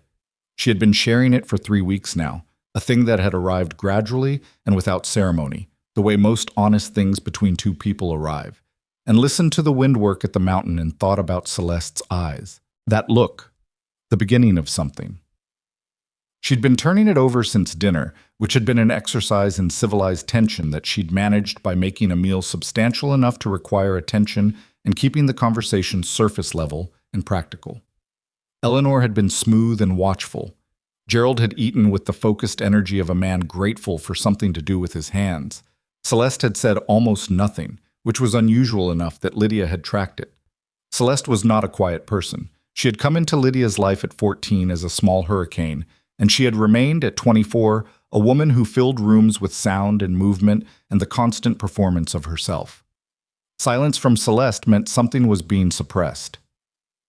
In the morning, Lydia was up first.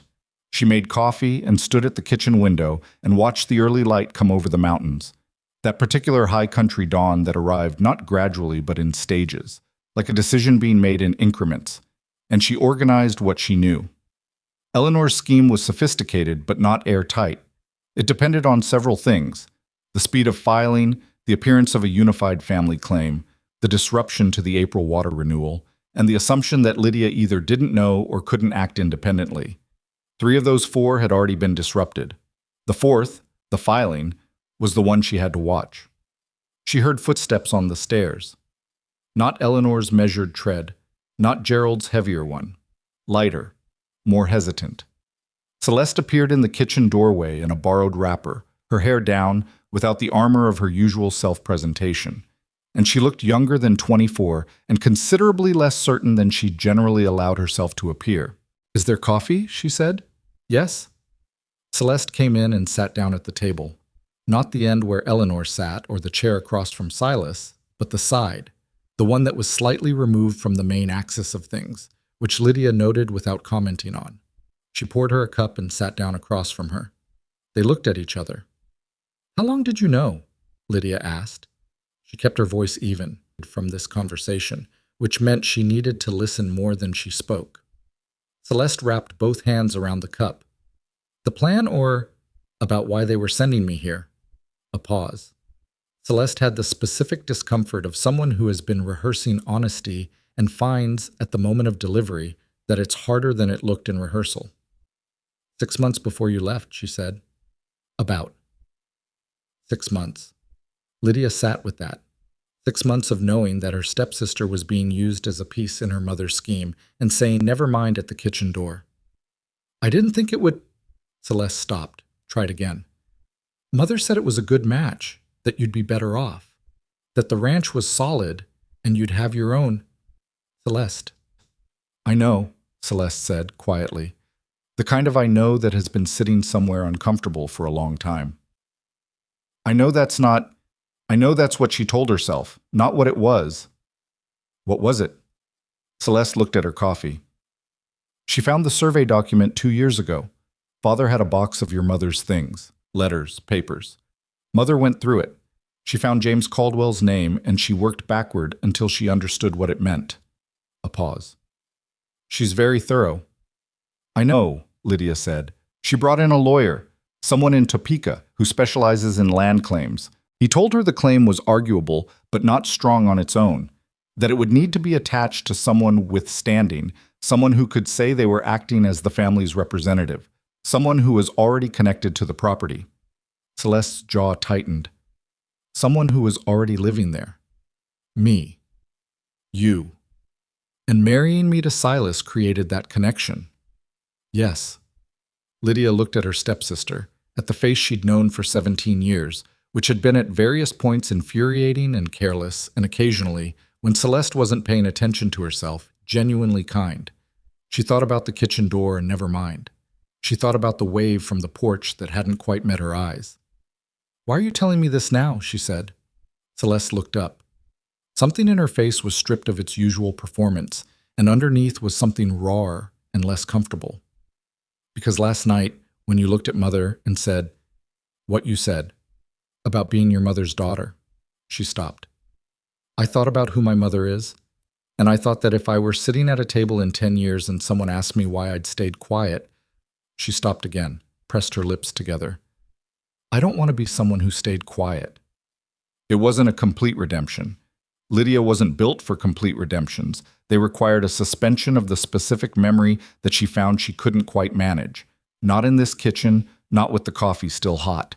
Celeste had known for 6 months. She had waved from a porch. But she was here now, in a borrowed wrapper, at a kitchen table in the mountains, saying what she knew. That was something. "The lawyer in Topeka," Lydia said. "What's his name?" "Hartwell. Douglas Hartwell." "Is he already preparing to file?" "Mother sent him a letter before we left. He was supposed to begin research on the claim." A pause. "He doesn't know about the deed. The transfer from your grandfather to your mother. Mother doesn't know about it either." "I know she doesn't." Celeste looked at her. "You do know, don't you? You found it." "It's on its way from Pueblo." Celeste sat back slightly. Something in her expression shifted. Not quite relief, not quite what Lydia would have called admiration, but something in that vicinity. "She underestimated you." "Most people do," Lydia said. "I've been trying to figure out whether that's an advantage or not." "It's an advantage," Celeste said, with a certainty that suggested she'd thought about it. Silas came down 30 minutes later, and then Gerald and Eleanor in close succession, and the morning opened into something that felt like the board being set. Eleanor came to breakfast with her usual composure entirely in place, which meant she'd spent the night recalibrating, and whatever she'd recalibrated toward hadn't yet made itself visible. Lydia let it run for 20 minutes, coffee and quiet and the ordinary sounds of morning, before she said, "Tell me the rest." Eleanor looked at her across the table. "I've told you what there is." "You haven't told me about Douglas Hartwell."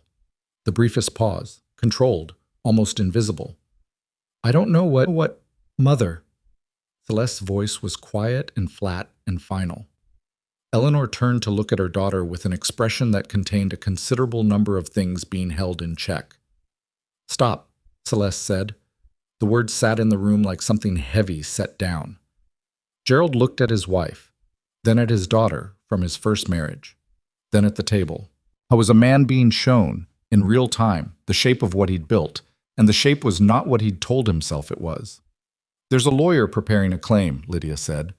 "The claim is based on the family's supposed interest in the creek through James Caldwell's name on the 1871 survey. But the interest was transferred specifically to my mother in 1898, which means the claim runs through me, not through anyone named Rowan." She looked at Eleanor. "If Hartwell files anything in the Rowan name, he'll be filing a fraudulent claim. He may not know that yet, but he will. The transfer may not be legally valid," Eleanor said, smoothly finishing the sentence toward its most useful destination. "These old documents are often improperly executed. Courts have overturned transfers on—" "Eleanor," Silas said, the same quiet, room-stopping voice as the night before. "You're a guest in my house. I've extended that courtesy because Lydia asked me to, and because I don't make decisions about people's families for them." He looked at her steadily.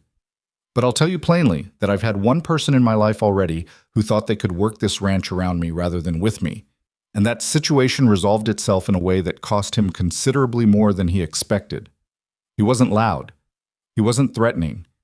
He was simply clear, in the way of a man who has learned that clarity is more effective than force, and the room understood him." Eleanor looked at Silas Mercer, and for the first time since she'd arrived, she was quiet. Gerald cleared his throat. "What is it you want, Lydia?" She had thought about this. She'd thought about it through the sleepless hours, turning it over, looking at it from different angles, trying to find the shape that was honest rather than merely satisfying. "I want you to contact Hartwell today and tell him to stop what he's doing," she said. "I want it in writing, and I want—" She paused. "I want the box." "What box?" Eleanor said. "The one you went through, the one that had my mother's papers in it." She looked at her father. "Those are my mother's things. They should have come to me when she died. Gerald's face changed. Not dramatically. Gerald Rowan had never been a dramatic man. But something in it shifted, something that might have been, somewhere under all the convenient self-justifications, genuine shame. "I'll send it," he said. "Not send, give. I want it before you leave." "We didn't bring—" "Then you'll stay until someone can go back to Kansas and return with it," she said. "Or you'll tell me where it is and sign a document saying it belongs to me, which Silas's attorney can prepare today." Eleanor opened her mouth. "I'm not negotiating this one," Lydia said. "My mother's papers are mine." The conversation went on for another hour, and it was not clean. There were moments where Eleanor recovered her footing and pushed back with the patient, systematic skill of a woman who had built a life on knowing which argument to deploy at which moment. Suggestions that a legal contest would be expensive, that the transfer document might not survive scrutiny, that family arrangements were better settled privately than in front of Colorado courts. There were moments where Gerald's guilt briefly overpowered his compliance, and he said things that surprised everyone in the room, including himself. And there were moments where Celeste, sitting at the side of the table in her removed position, said small, precise things that punctured her mother's arguments with the specific accuracy of someone who had watched those arguments operate from inside for 24 years and knew where the seams were. By the time it was over, by the time Eleanor sat back in her chair with the controlled expression of someone who has been outmaneuvered and is deciding how to absorb that, the agreement on the table was this: Gerald would write to Hartwell, today, with Silas's attorney as witness. Eleanor would sign a document acknowledging no Rowan family claim to Mercer Creek, and the box of Lydia's mother's papers would be located, documented, and legally assigned to Lydia within 30 days. It wasn't everything. It didn't address the anonymous letter to Henderson, which had been sent and received and was already part of the Valley's understanding of the situation. It didn't address the weeks of careful positioning that Eleanor had done in advance. And it didn't address the deeper question, the one that lived underneath the legal argument, of what it meant that her father had looked at his daughter and decided she was the right instrument for this. But it was a legal resolution. It was concrete. It was on paper. Silas's attorney was a man named Amos Garrett, who practiced out of Carver's Crossing and who arrived that afternoon on a horse that suggested he'd been given some sense of urgency. He was in his 60s, dry-voiced and precise, and he read the situation in the kitchen in about 90 seconds and asked for somewhere to write. Silas gave him the office. While Garrett prepared the documents, Lydia went outside. She needed air. She needed the particular kind of cold that made the inside of your chest feel clarified, that stripped everything down to what was actually there. She walked to the east side of the house and stood looking at the mountains, and they were what they always were, enormous and patient and unconcerned. She heard footsteps behind her. She didn't turn. Lydia. It was her father. She turned then, because not turning would have been a choice she wasn't ready to make, which was itself a kind of decision about what she still wanted from him. Gerald Rowan stood a few feet away in his coat, looking older than he had in the parlor in Kansas when he'd handed her an envelope with 2 fingers. He looked older than he had yesterday evening. He had the look of a man who had been carrying something with the particular efficiency of someone who'd convinced himself the weight wasn't there, and who had recently been forced to set it down and look at it. "I don't have an excuse," he said. "I know," she said. "I want to tell you that that I thought it was a good—" He stopped, started again. "Eleanor convinced me you'd be better placed here, that it was Dad." She used the word deliberately. Let it land. "You're going to tell me you were convinced. You're going to give me the shape of a man who was led, rather than a man who chose." He was quiet. "Which was it?" she asked. A long pause. The cold moved between them. "Both," he said. "Both, probably." Which was the most honest thing Gerald Rowan had said to her in years. She recognized it as honesty because it was uncomfortable and because it had come out like something that cost him. "I know you weren't—" She stopped, tried again. "I know you didn't not love me. I've always known that. It wasn't enough to change any of the decisions." He looked at the mountains. "No," he said. "It wasn't." They stood there in the cold for a while.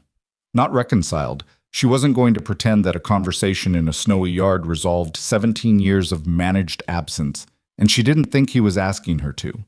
But something was present between them that was closer to the truth of what they were than anything that had been present in Kansas, in a parlor, over an envelope. "The box," he said. "Your mother's things. I'll write to my housekeeper today. She'll know where it is." "Thank you." He nodded. He turned to go back inside and then stopped. "She was proud of you," he said. "Your mother, before she died. She used to say you were the kind of person who figures things out." Lydia looked at the mountains. "She was right," she said. He went inside. She stayed outside a little longer until the cold had done what she needed it to do. The family left the next morning. The documents were signed, Gerald's to Hartwell, Eleanor's acknowledgement, the legal assignment of the papers. Eleanor departed with the compressed dignity of a woman who has lost something and intends to make her own peace with that in private, on her own terms, in a way that will eventually be rewritten into something more acceptable to herself. Lydia watched her go without anger, which surprised her. She'd expected anger. What she felt instead was something more like completion, the sense of a thing that had been unfinished for a long time finally arriving at its end. Celeste hugged her at the wagon. It was brief and slightly awkward, neither of them being natural huggers, and Celeste said into her shoulder, "I'm sorry I waited so long." And Lydia said, "I know." And then Celeste pulled back and looked at her with something real in her eyes and said, "You look like you belong here," which was the most unexpected and most precise thing her stepsister had ever said to her. The wagon pulled away. Silas stood beside her on the porch. Not close, not far. He didn't say anything. She didn't say anything.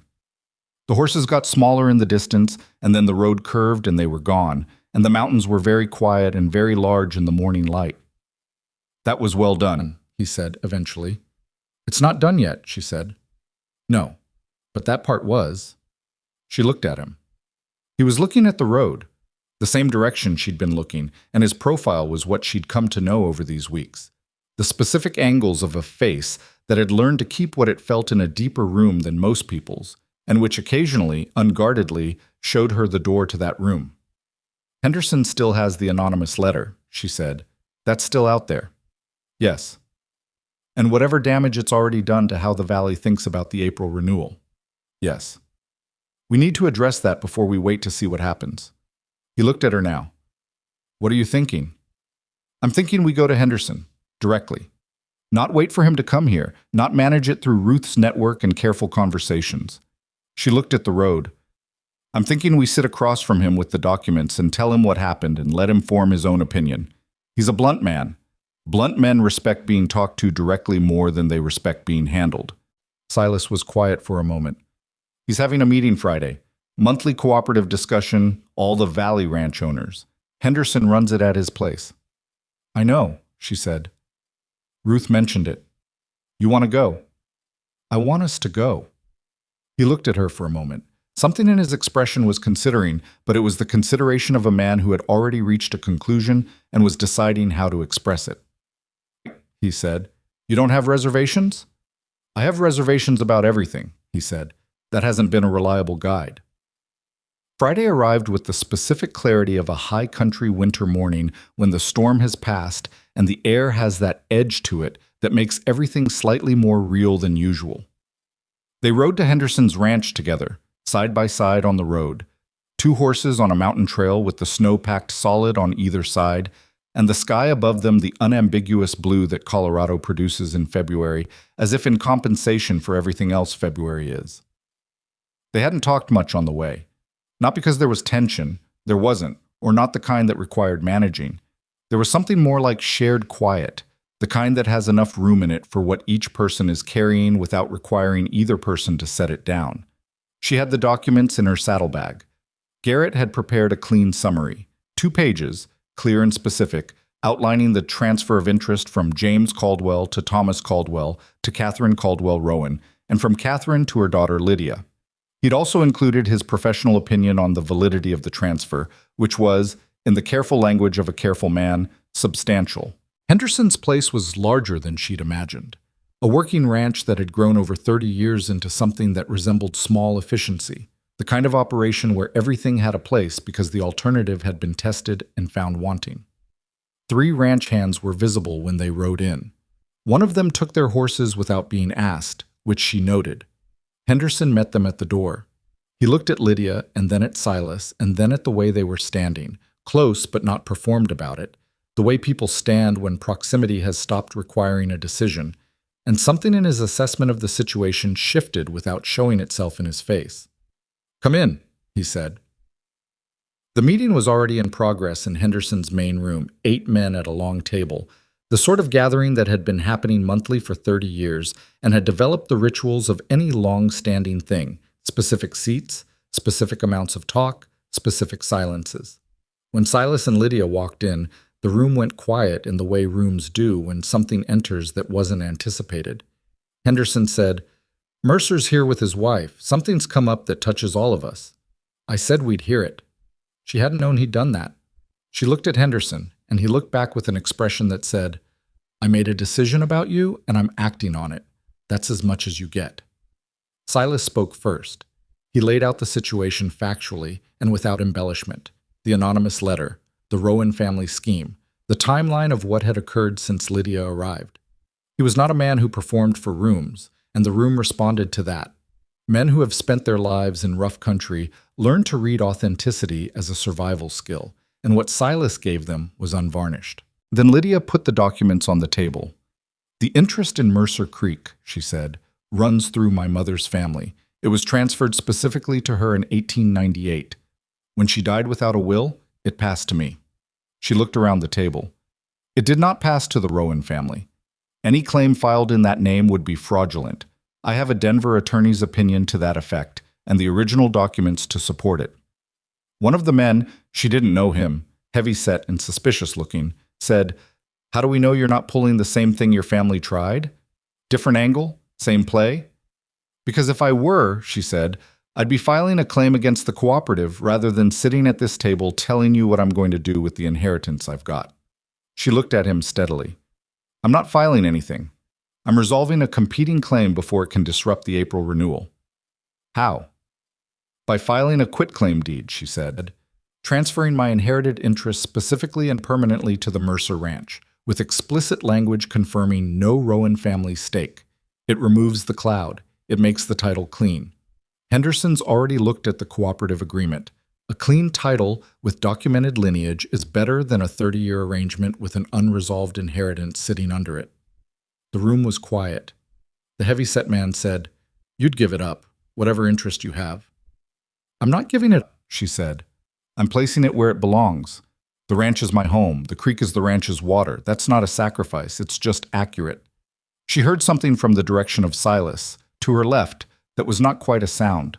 A breath maybe, a small, involuntary thing. She didn't look at him because she thought that if she looked at him, she might lose the particular steadiness she needed for the next few minutes. Hensley, the man whose family name was on the original survey, who had looked at her at the quilting circle with the wariness of someone who hasn't decided yet, spoke up. "My grandfather's on that original document," he said. "James Caldwell, too. These were men who worked this valley from nothing." He looked at Lydia. "You're Caldwell's blood." "Yes," she said. "Then I'd say what you're doing is what he'd have done," Hensley said. "He wasn't a man who used water as a weapon." The room shifted. It was subtle, the way the weight of an opinion shifts in a room of people who respect each other. Not a declaration, but a leaning. Henderson looked at the table, at the documents, at Silas, at Lydia. He had the face of a man adding up figures he'd been collecting over several weeks, and finding the total was what he'd suspected. "The April agreement," he said, "will go forward as planned, assuming the quitclaim is filed and recorded before the end of March." "It will be," Silas said. "Then that's settled." He meant it. That was the thing about Henderson. When he made a decision in a room, it was made, and the people in the room understood it was made, and there was no performance of deliberation after the fact. The matter was settled. The water agreement was intact. The anonymous letter was acknowledged and dismissed. Lydia picked up her documents and put them back in the saddlebag, and did not let herself show how significantly her hands were not quite steady. The ride back was long, and the afternoon light was going gold against the mountains, that particular late winter gold that has some warmth to it, despite the cold, and they were 20 minutes out from the Henderson ranch before Silas said anything. "Quitclaim deed," he said. "Yes." "You decided that before this morning?"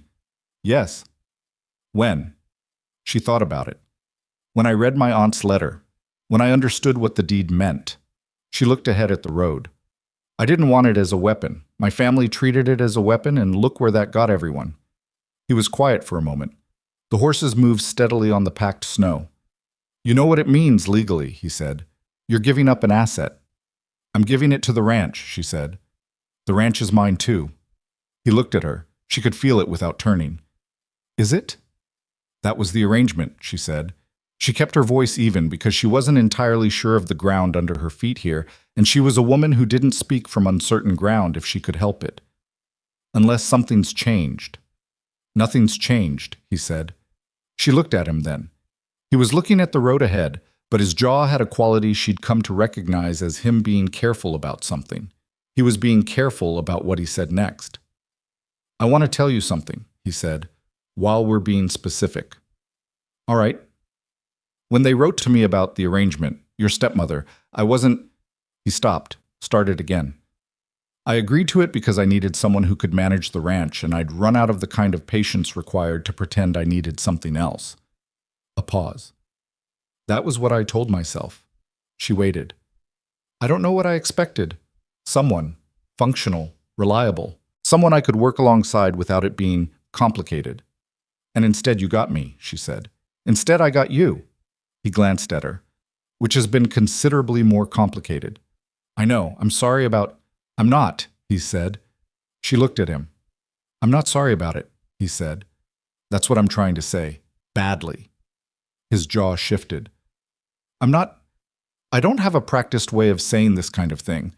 I've spent a long time not saying this kind of thing because there wasn't anyone to say it to.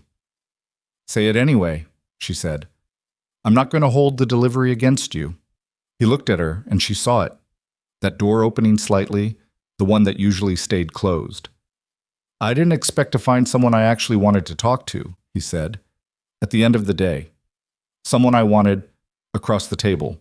Someone who made the house feel like something other than just a place I worked. He looked back at the road. You did that. You've been doing it since the first morning, probably. Though I was slower to name it than I should have been. She sat with that. The mountains went past them, and the light was gold, and the cold was real and specific against her face, and she thought about the train coming into these mountains in the dark, and the wagon lamp, and the particular quality of attention she'd felt at a kitchen table on her first morning, the man who asked her what she would do and then waited for the full answer. I didn't expect this either, she said. I came here prepared to survive it. And instead? She thought about the word Celeste had used. You look like you belong here. Instead, it turned into something I'd choose, she said, if I were choosing. He didn't say anything, but something in the way he sat his horse changed, a settling, a releasing of something held. She recognized it because she'd felt it herself, the specific physical sensation of something you've been braced against not being necessary anymore. They rode the rest of the way in silence, but it was the kind of silence that has been changed by what came before it. The deed arrived from Pueblo the following Tuesday, in the same straightforward hand as Margaret Caldwell's letter, wrapped in paper and tied with twine, and accompanied by a note that said, Your mother would have liked you to have this. She would have liked you, I think, though she didn't know you long enough. She said once you were the serious one. I think she meant it as the highest praise. MC. Lydia read the note at the kitchen table and then put it in the box she'd started for her mother's things, because Gerald had written to his housekeeper, who had been, in the end, more reliable than Gerald, and the box had arrived 4 days after the family left, slightly battered from travel and smelling of cedar and something older than cedar, the particular smell of things that have been kept carefully for many years. The deed itself was on heavier paper than she'd expected, the kind of paper they'd used for legal documents in the 1890s that had a weight and formality to it that made her feel, holding it, some dim presence of the transaction it represented. Her grandfather, a man she'd never met, signing over something to his daughter because he'd wanted her to have it, because it was hers. She took it to Garrett the following day. He read it carefully, slowly, turning it over, examining the signatures, holding it to the light with the practiced assessment of a man who had seen a great many old documents and understood the specific ways they could lie and the specific ways they told the truth. It's valid, he said finally. The execution is sound. The witness signatures are consistent with the period. and the language is specific enough that it can't be argued as conditional. Can we file the quitclaim this week? She asked. We can file it today if you want. Today, she said. She sat in Garrett's office in Carver's Crossing while he prepared the documents, and she thought about the train pulling out of Kansas and the darkness of the mountain at night, and the envelope with just her name on it in her stepmother's handwriting, and the particular sound of Eleanor's voice saying whatever else. Whatever else, she was reliable. Whatever else. Garrett put the documents in front of her. She signed her name, Lydia Mercer now, though she'd been thinking of herself that way for some weeks without quite tracking when the shift had occurred. And he signed as witness and notary, and the deed of transfer was official, dated, and filed with the county recorder before 3 in the afternoon. The claim that Eleanor had spent 2 years building collapsed in the time it took to sign a document and walk it down the street. She stepped out of Garrett's office onto the main street of Carver's Crossing, and the cold hit her face, and the mountains were visible at the end of the street, standing there as they always stood, and she felt something that took her a moment to identify. Not triumph. Triumph was a loud thing, a ringing thing, the feeling of having beaten someone. What she felt was quieter than that and heavier, and more like solid ground. Like putting down a weight she hadn't entirely known she'd been carrying. She walked to where she'd tied her horse. She had a ranch to get back to. That evening she told Silas the quitclaim was filed. He was at the kitchen table with the ranch account spread in front of him. She'd reorganized the system so thoroughly that he'd taken to actually working with it now, which she considered a private achievement, and he looked up when she said it. Done, he said. Done. He looked at her for a moment. How do you feel? She considered the honest answer. Like I did something that actually mattered, she said. That's not a feeling I'm used to. He held her gaze. Get used to it, he said. There'll be more. She sat down across from him. The fire was doing its work.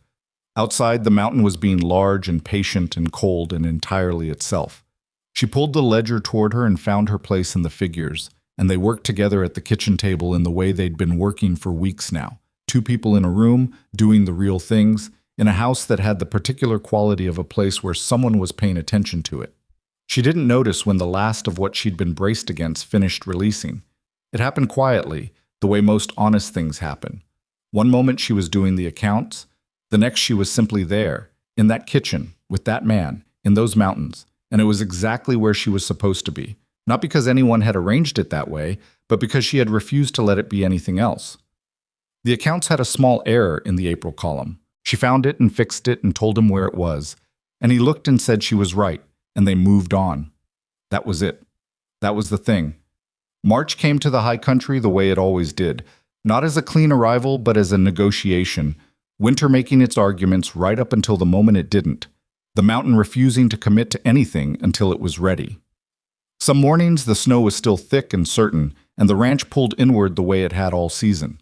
Other mornings there was something different in the light, a quality, an angle, that suggested the whole vast weight of winter was beginning, very slowly, to consider loosening its grip.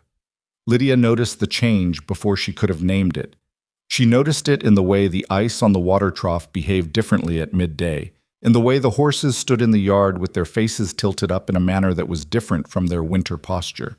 She was learning to read the ranch the way she'd learned to read ledgers, patiently, specifically, by paying attention to the things that most people looked past because they weren't dramatic enough to demand notice.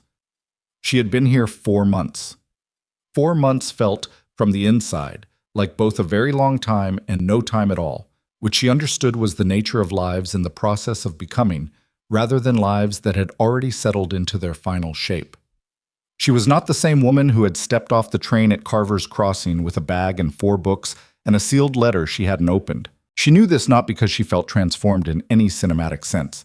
She didn't, and she would have been suspicious of herself if she did, but because the specific daily texture of her life had changed so completely that the woman she'd been in Kansas had started to feel like someone she'd read about rather than someone she'd been.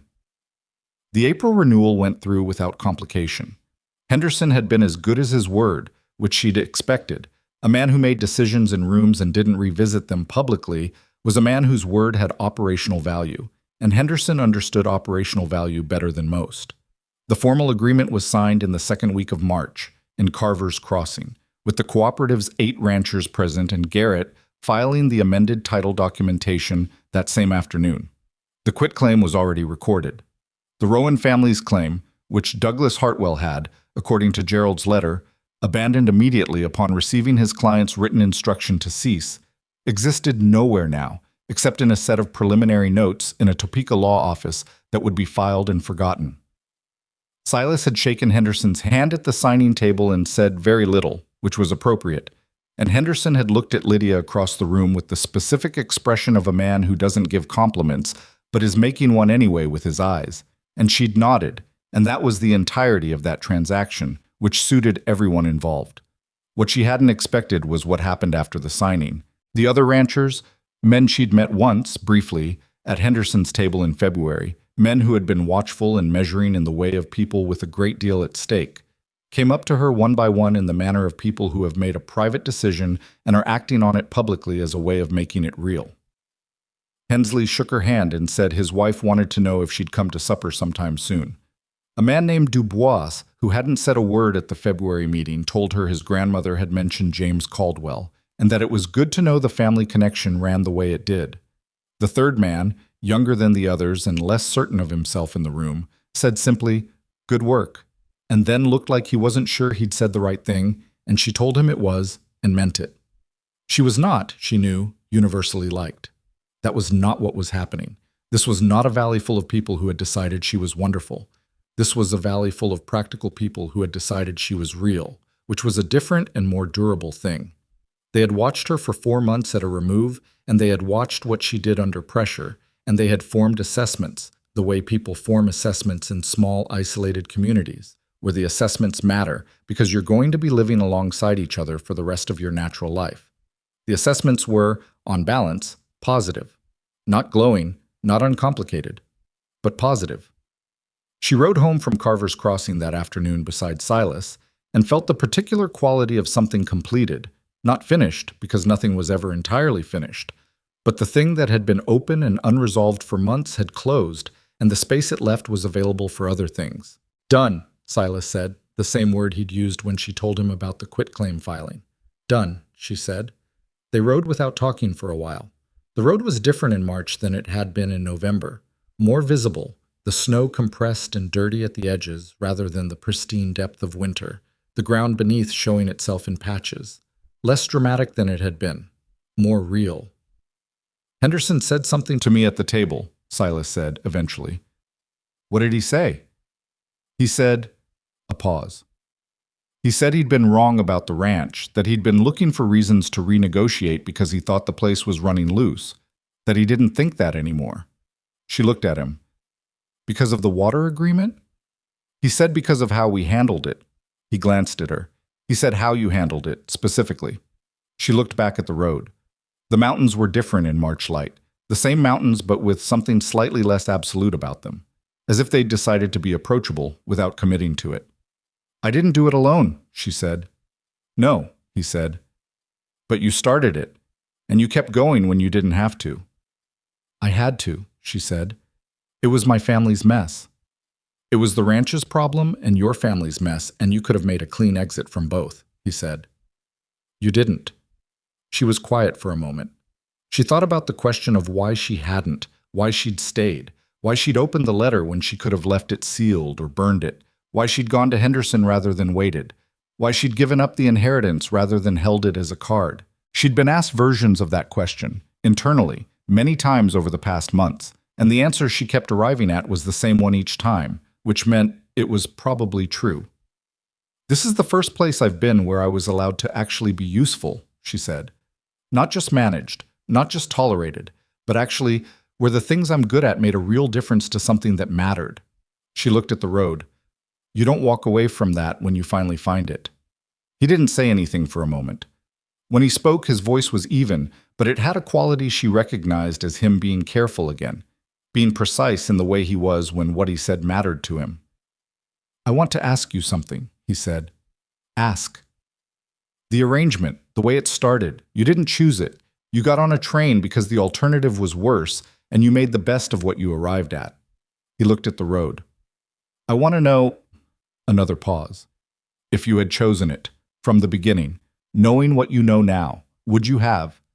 She thought about it honestly, because dishonesty here would have been a specific kind of cowardice, and she'd been cowardly about enough things in her life that she recognized the feeling and tried to avoid it. I would have been afraid to, she said. I didn't think I was the kind of person that this kind of thing was available to me. A home that was actually mine. Work that mattered. Someone who asked what I thought and waited for the answer. She paused. I would have talked myself out of trying for it. So it took being sent. It took not being given a choice about the first step, she said. The rest of it I chose. Every day since the train. He nodded slowly. The horse moved under him with the steady rhythm of an animal that knew the road home. I want to ask you something too, she said. All right. The letter Eleanor sent you, the one before I arrived, when you were corresponding about the arrangement. She kept her eyes forward. What did you actually think when you agreed to it? A long pause. I thought I was being practical, he said. I told myself that. And really? Really? He was quiet for a moment. I'd been alone on that mountain for 3 years since my father died. Not lonely. I know the difference and I don't confuse them, but he stopped, started again. There's a particular kind of tired that comes from running everything yourself with no one to hand anything to. Not because you're weak, just because you can't look at a problem from outside yourself when you're the only one looking. He glanced at her. I thought if I found someone capable, someone who could see the ranch as a real place, and not just as a stopgap arrangement, it might be less tiring. And instead? And instead you reorganized my entire pantry and found my foreman stealing from me and had Thomas Henderson eating out of your hand inside of a month. Something in his voice had a warmth to it that he was being practical about containing. It was considerably more than less tiring. She laughed. It came out before she could make a decision about it, genuine and slightly surprised, and she felt him look at her, felt the quality of attention that was different from ordinary looking, the attention she'd been aware of for months without naming it. I'm glad, he said, quietly, not the sentence that needed to be expanded. So am I, she said. They arrived back at the ranch in the late afternoon, when the light was doing the gold thing again, and the mountains were patient and enormous at the back of everything, and Crawford was in the yard talking to the new foreman, a man named Bell, 30 years old and honest-eyed, recommended by Hensley and vetted by Lydia through conversations she'd had over a month before Silas offered the position, which Bell didn't know, but which she thought he'd understand if he ever found out. Crawford nodded at them when they rode in and went back to whatever he and Bell were discussing, which was Crawford's version of a welcome home. Ruth was in the kitchen. She had come Tuesday and Friday every week through the whole winter, and the arrangement between her and Lydia had evolved from the initial mutual assessment into something she would have called a working alliance, and Ruth didn't call things much of anything, but she'd brought Lydia a piece of pie one Tuesday for no stated reason, which Lydia had understood as the highest form of endorsement Ruth was capable of extending. Renewal signed? Ruth said, without looking up from what she was doing. This afternoon, Lydia said. Good. Ruth continued doing what she was doing, which was reorganizing the spice shelf in a slightly different way than Lydia had organized it, which Lydia had learned was Ruth's way of asserting the small territories that mattered to her, and had decided to leave alone on the grounds that the spices worked fine either way, and Ruth's continued presence in the kitchen was worth considerably more than the spice shelf arrangement. She changed out of her riding clothes and came back down and made coffee and stood at the kitchen window while it came through, looking at the yard where Bell and Crawford were still talking. There was a specific quality to watching the ranch from the window that she'd come to value. The sense of a place that was operational, that had things happening in it, that was more than the sum of its functional requirements. She'd done that. Not alone. She would never claim she'd done it alone, because the truth of what she and Silas had built was that it required both of them, and she didn't need to minimize his part to honor hers. But she'd contributed something real, something that had changed the shape of the place in ways that were visible and that would persist. That mattered to her. She was learning to let it. The box of her mother's things was on the shelf in the bedroom. She'd gone through it slowly, over several weeks, in the way you go through something precious and irreplaceable. Not all at once, which would have been too much, but a little at a time, spending time with each piece before moving to the next. There were letters her mother had written and never sent, which was the kind of discovery that required sitting with. There were two photographs she hadn't seen before. There was a small journal, partial. Her mother had stopped keeping it the year before she got sick, and the last entry was a Tuesday in October about something unremarkable, a domestic detail, the kind of entry that the woman who'd written it probably hadn't thought twice about, and which now, 30 years later, was the most intimate thing Lydia owned. She'd found, near the bottom of the box, a letter her mother had written to James Caldwell's memory, not to a person, just to his name on an envelope that had never been sealed, clearly written for herself. In it, her mother wrote about the land, about Colorado, about the mountain she'd seen once as a child and never returned to, about wanting more room than life had given her, about hoping, in the way of people who hope privately because the hope is too large to say out loud, that the people who came after her would have the room she hadn't. Lydia had read that letter sitting on the edge of the bed with the mountain light coming through the window, and she had cried. Not theatrically. She was not a theatrical crier. She cried the way she did most things, quietly and specifically, and when it was done, she put the letter back in the box and sat for a while with the simple, difficult fact that her mother had wanted something for her that she had, against all reasonable expectation, actually gotten. She didn't believe in arrangements larger than the human. She was not that kind of person. She was too empirical, too committed to looking at things as they were rather than as she might want them to be. But she did believe in the persistence of things people wanted for their children. She believed that her mother's specific hope for room, for real work, for being valued as herself, had lived somewhere in the specific quality of stubbornness. Lydia had carried her whole life, a stubbornness she'd always thought was simply a personality trait, and which she now understood might also be a kind of inheritance.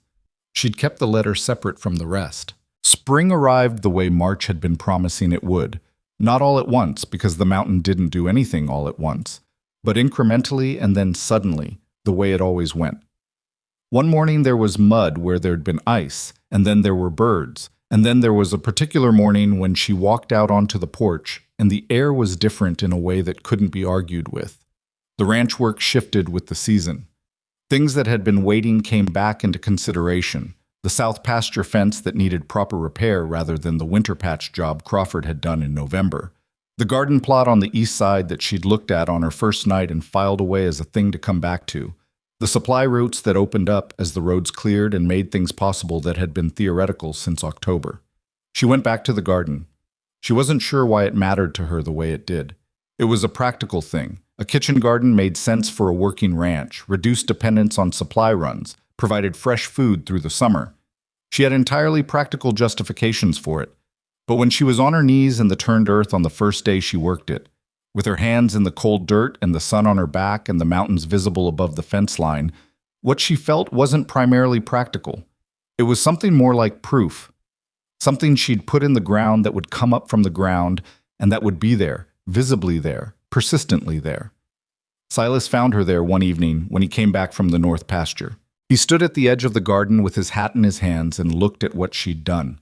The turned rows, the careful spacing, the twine guidelines she'd used to keep things straight, and he had the expression she'd come to recognize as him being unexpectedly moved by something and not knowing what to do with it.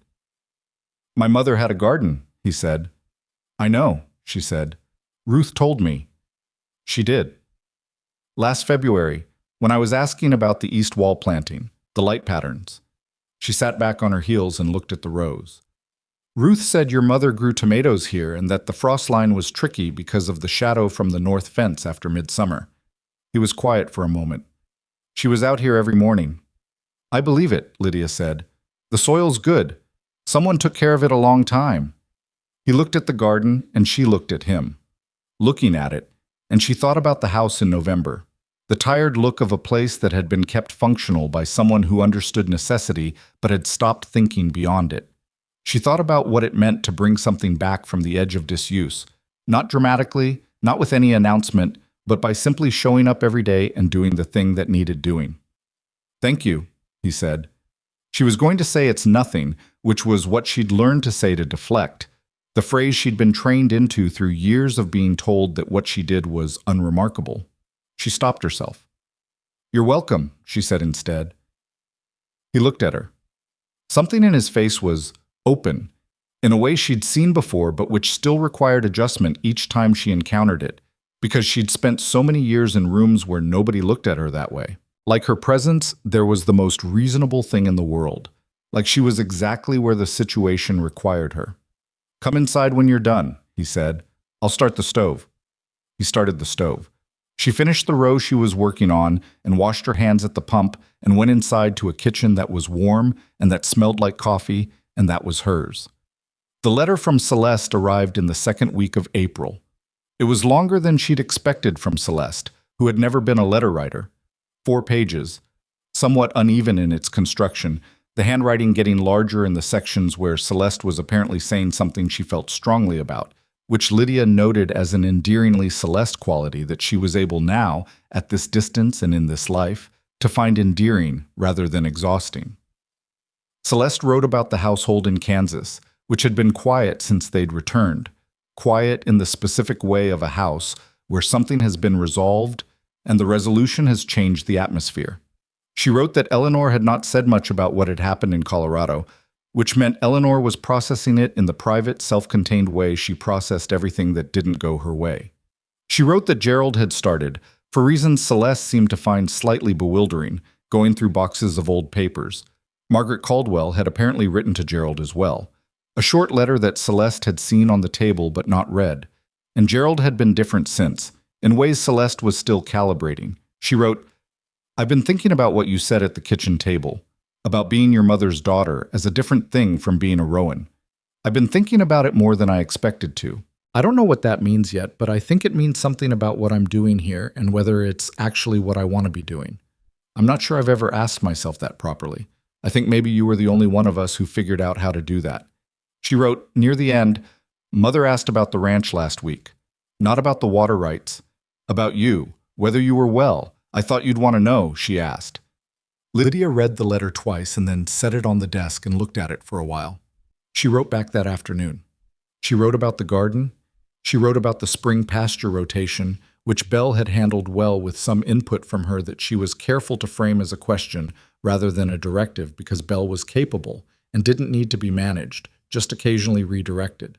She wrote about Ruth and about Henderson and about the way the light was on the mountains in April. Near the end, she wrote, "Tell Eleanor the ranch is doing well. Tell her the house is in order. Tell her—" She stopped, thought about what to tell Eleanor through Celeste, through this long chain of women saying things to each other obliquely because the direct route had too many complications. She wrote, "Tell her I'm not angry. I was for a while. I'm not anymore. That's not forgiveness necessarily. I don't know what to call it, but it's true and I thought she might want to know." She sealed the letter and put it with the outgoing mail and didn't think too much more about it. What she thought about, instead, in the days that followed, was the question of what she was building. She'd been in the mode of crisis management for so long. The ledger, Pete, Henderson, Eleanor, the deed, the legal filings, that she hadn't had much space to look up from the immediate problem and think about the longer shape. Now the immediate problems were resolved. The ranch was stable, the water agreement was signed, the title was clear, the family scheme was dead. There was no imminent threat requiring her attention. The space this created was unfamiliar. She found herself sitting with Silas on the porch one evening in mid-April, the temperature just warm enough to make it worth it, and she said without planning to, "What do you want this place to be? In 5 years? 10. He looked at the yard. The question didn't seem to catch him off guard. He had the quality of a man who had considered his answers to most serious questions long before they were asked out loud, and who required only the space to say them. "Viable," he said. "Actually viable. Not just surviving winter to winter. It's more viable than it was." "Yes." "What else?" He turned to look at her. "What do you want?" She'd been asked that question before, by him, at a kitchen table months ago, and she'd said she hadn't been unhappy, which had been the most she could offer then. She had more now. "I want the garden," she said. "I want to actually use it, put up preserves, reduce what we're spending on the supply run. I want to renegotiate the feed arrangement with the depot because I've done the calculation and we're overpaying by about 15%. She paused. "I want Crawford to stop pretending he doesn't have opinions about the fence line and just tell me what he thinks, because he's been right the 2 times I've noticed him thinking something." Silas made the sound that was not quite a laugh but adjacent to it. She'd started keeping track of those. They were rare, and she'd decided they counted. I want... She stopped, tried again. I want to write to my Aunt Margaret and ask her if she'd consider visiting. She seems like someone I'd like to know. Then ask her. I will. She looked at the mountains. And I want the thing where we're... She paused, choosing the word carefully, because she was a woman who used words precisely, and this one mattered. Partners. I want that to be the actual shape of it, not performed, real. He was quiet for a moment. I thought it already was. It is, she said. I just want to say it out loud. So we both know we're talking about the same thing. We're talking about the same thing, he said. She nodded. That was enough. With Silas, what was said plainly and received plainly was enough. She didn't need it dressed up or amplified or repeated back to her in more elaborate terms. She'd spent years with people who said warm things that meant nothing. This was the other thing, plain things that meant exactly what they said. They sat on the porch until the cold came back, which it did, because April in the high country was not a reliable thing, and then they went inside and she made supper and he worked on the accounts. And at some point in the evening, she looked up from what she was doing and saw him at the kitchen table with his head bent over the ledger and the lamplight on him, and thought, without drama, without anything theatrical, this is it. This is the actual thing, not perfect. She was careful about that. The ranch had problems and would continue to have problems because that was what ranches did. The fence on the south pasture was still not entirely right. The water trough situation in the lower yard was a reliable source of aggravation from October through February. Crawford would never voluntarily express an opinion about anything, and Belle was excellent but inexperienced and would need management through at least one more full season before she'd trust his instincts without question. She and Silas didn't always agree. He had a conservatism about change that she sometimes found frustrating, a tendency to weigh risks at the expense of opportunities, and she'd had to learn the specific vocabulary of making a case to him that acknowledged his concerns without abandoning her own assessment. He'd had to learn that she pushed back not because she was being difficult, but because the push was usually the point. They were learning each other the way two people learn each other in real life, which is slowly and imperfectly and with occasional missteps, and none of it happened in a straight line. But it was real. That was the specific quality she kept returning to, the thing she'd never had in Kansas and hadn't known how to name when she arrived here and could now identify with specificity. It was real. The work was real. The problems were real. The conversations were real. The person across the kitchen table was real in the sense of being fully himself, rather than the version of himself he thought she wanted. And she was real here too. That was the part that had taken the longest to trust. She was real. Lydia, with her rough hands and her tendency to go quiet when she was angry, and her need to organize things when she was anxious, and her ability to find errors in columns of figures, and her inability to make cornbread in a new stove without burning it at least twice before she worked out the adjustment. The woman who made mistakes and fixed them. The woman who didn't cry easily, but cried specifically. The woman whose mother had wanted room for her and who had found her way into room her mother had never imagined. That woman was valued here. Not for being convenient, not for being manageable, not for being plain and unlikely to cause problems. For being herself, specifically and completely, in a place where being herself turned out to be exactly what the situation needed. She understood now what had always been wrong with the Rowan house. It wasn't cruelty. Eleanor wasn't a monster, and Gerald wasn't a monster, and even at her most careless, Celeste wasn't a monster. What was wrong was simpler and more fundamental than cruelty. What was wrong was that nobody in that house had ever once asked who she was and waited for the full answer. Silas had asked on the first morning. She thought he probably didn't know the full weight of what he'd done, asking her a practical question about a ledger and then waiting to hear what she actually thought. She thought probably it had seemed ordinary to him, the basic courtesy of treating someone as if their answer mattered. But it hadn't been ordinary to her. It had been the first thread of something she'd been pulling on ever since. She was still pulling on it. She expected to keep pulling on it for a long time. Margaret Caldwell came in June.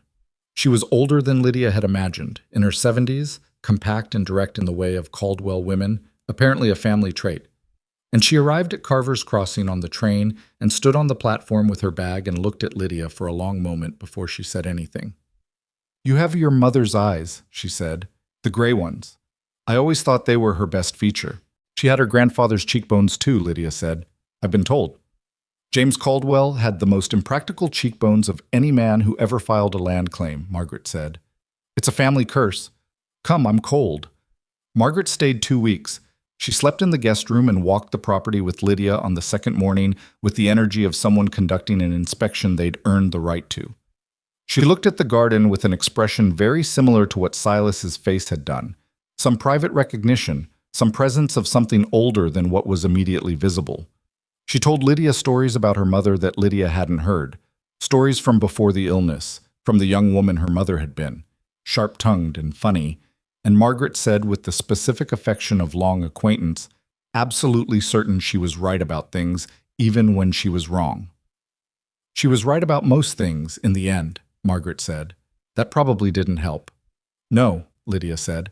I understand the problem. Margaret looked at her. Yes, she said. I imagine you do. Silas and Margaret developed, over the 2 weeks, the kind of relationship that arrives when two people who are both primarily honest and primarily private and primarily respectful of those qualities in others find themselves in the same house. They didn't talk much. But when they talked, it was plainly and without performance.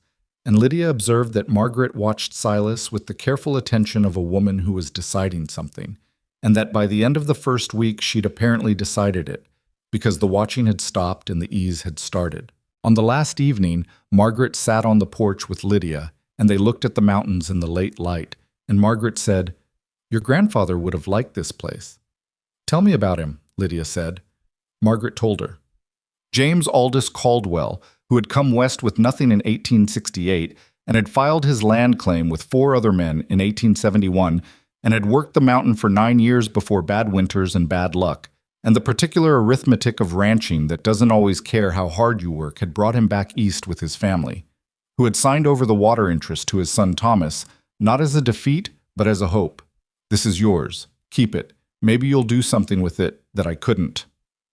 Thomas, who had passed it to his daughter Catherine the year before she married and moved to Kansas, not knowing she'd die young, not knowing his granddaughter would grow up in a house that measured her in columns of other people's convenience. He didn't know, Margaret said. None of them knew how it would go. No, Lydia said. They just kept passing something forward. Yes.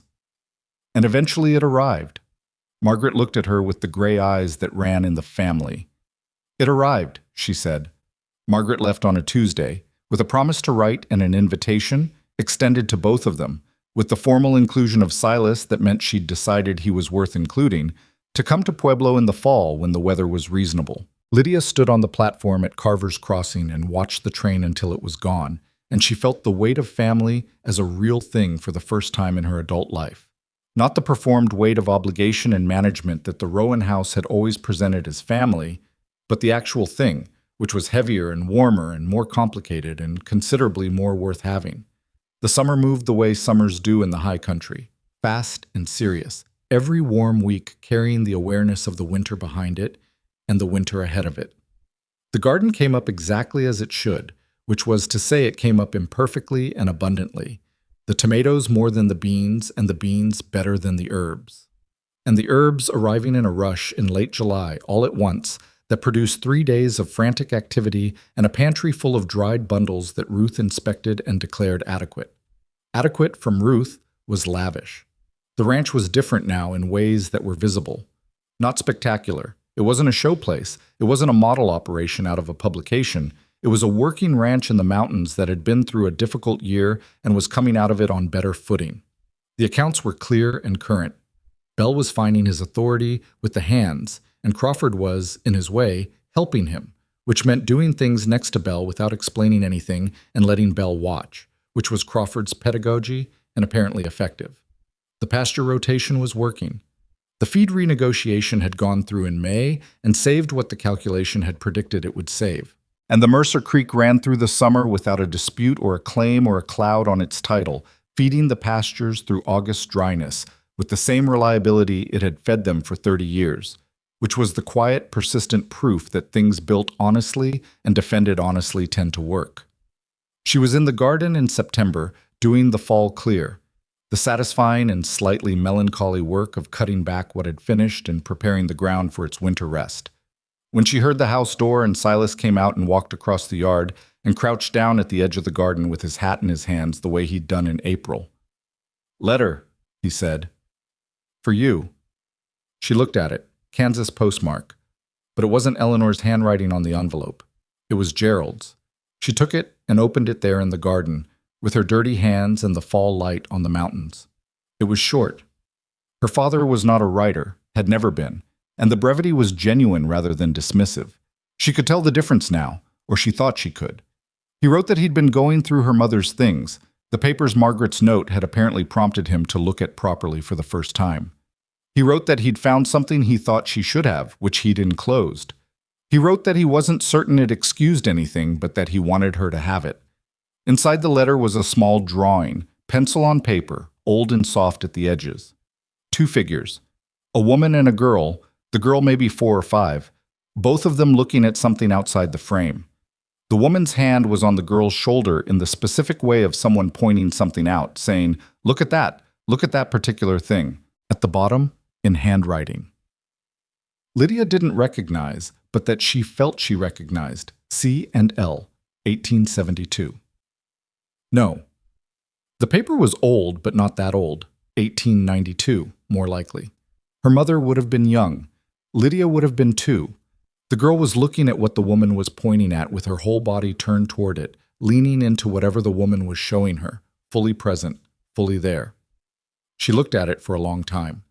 Then she looked at Silas, who was still crouching at the garden edge, watching her face with the attention that was the thing she would never stop being moved by because she would never stop being surprised by it. "From my father," she said. "Good news?" She looked at the drawing again, at her mother's hand on the girl's shoulder, at the girl leaning toward whatever she was being shown. "Just something I needed to see," she said. He didn't ask more. He understood, without requiring the explanation, that there were things that needed to be seen and that were complete in the seeing, and he gave her the room for it. That was the word, room. Her mother had wanted it for her. The mountain had given it. She'd built the rest herself. She folded the drawing carefully and put it in her coat pocket, against her chest, and went back to the garden. Silas stayed crouched at the edge for a moment longer, and then he stood. And then, quietly, because he was a man who moved quietly, he picked up the spare trowel she'd left at the edge and came into the garden beside her and started working the next row. She didn't say anything. He didn't say anything. They worked together in the fall light, in the garden that had been her mother's idea of hope, and her great-grandfather's name on a piece of paper, and her own 2 months of kneeling in the dirt, and the mountains were patient and enormous behind them, and the creek ran where it had always run, clean and steady and without dispute. And the ranch was a real place being tended by real people who had chosen it and were choosing it every ordinary day in the way that matters. Not with ceremony, not with declaration, but with the showing up and the staying and the work. That was the thing nobody had ever told her about belonging, that it was not a feeling that arrived fully formed one morning like weather. It was a thing you built imperfectly from whatever you had, from stubbornness and ledger work and hard winters and conversations at kitchen tables and the willingness to open the letter even when you didn't know what was inside. She had built it. It was hers. The woman her family had tried to throw away had become, without anyone planning it and without anyone's permission, exactly who she had always been when no one was watching, capable and difficult and specific and real, with dirty hands in a mountain garden and a man beside her who had asked her a question once and waited for the full answer. She was home. Not because the mountain had accepted her, not because the valley had decided she was worthy, not because her family had finally recognized what they'd discarded. None of those things. She was home because she had stayed when she could have left, and worked when she could have drifted, and told the truth when the lie would have been easier, and refused, at every specific point when refusing mattered, to let anyone else's definition of her be the final word. The mountains didn't care about any of that. They stood there as they'd always stood, patient and indifferent and incomprehensibly real, doing nothing more and nothing less than being themselves. She understood, finally, that that was what she had been doing all along.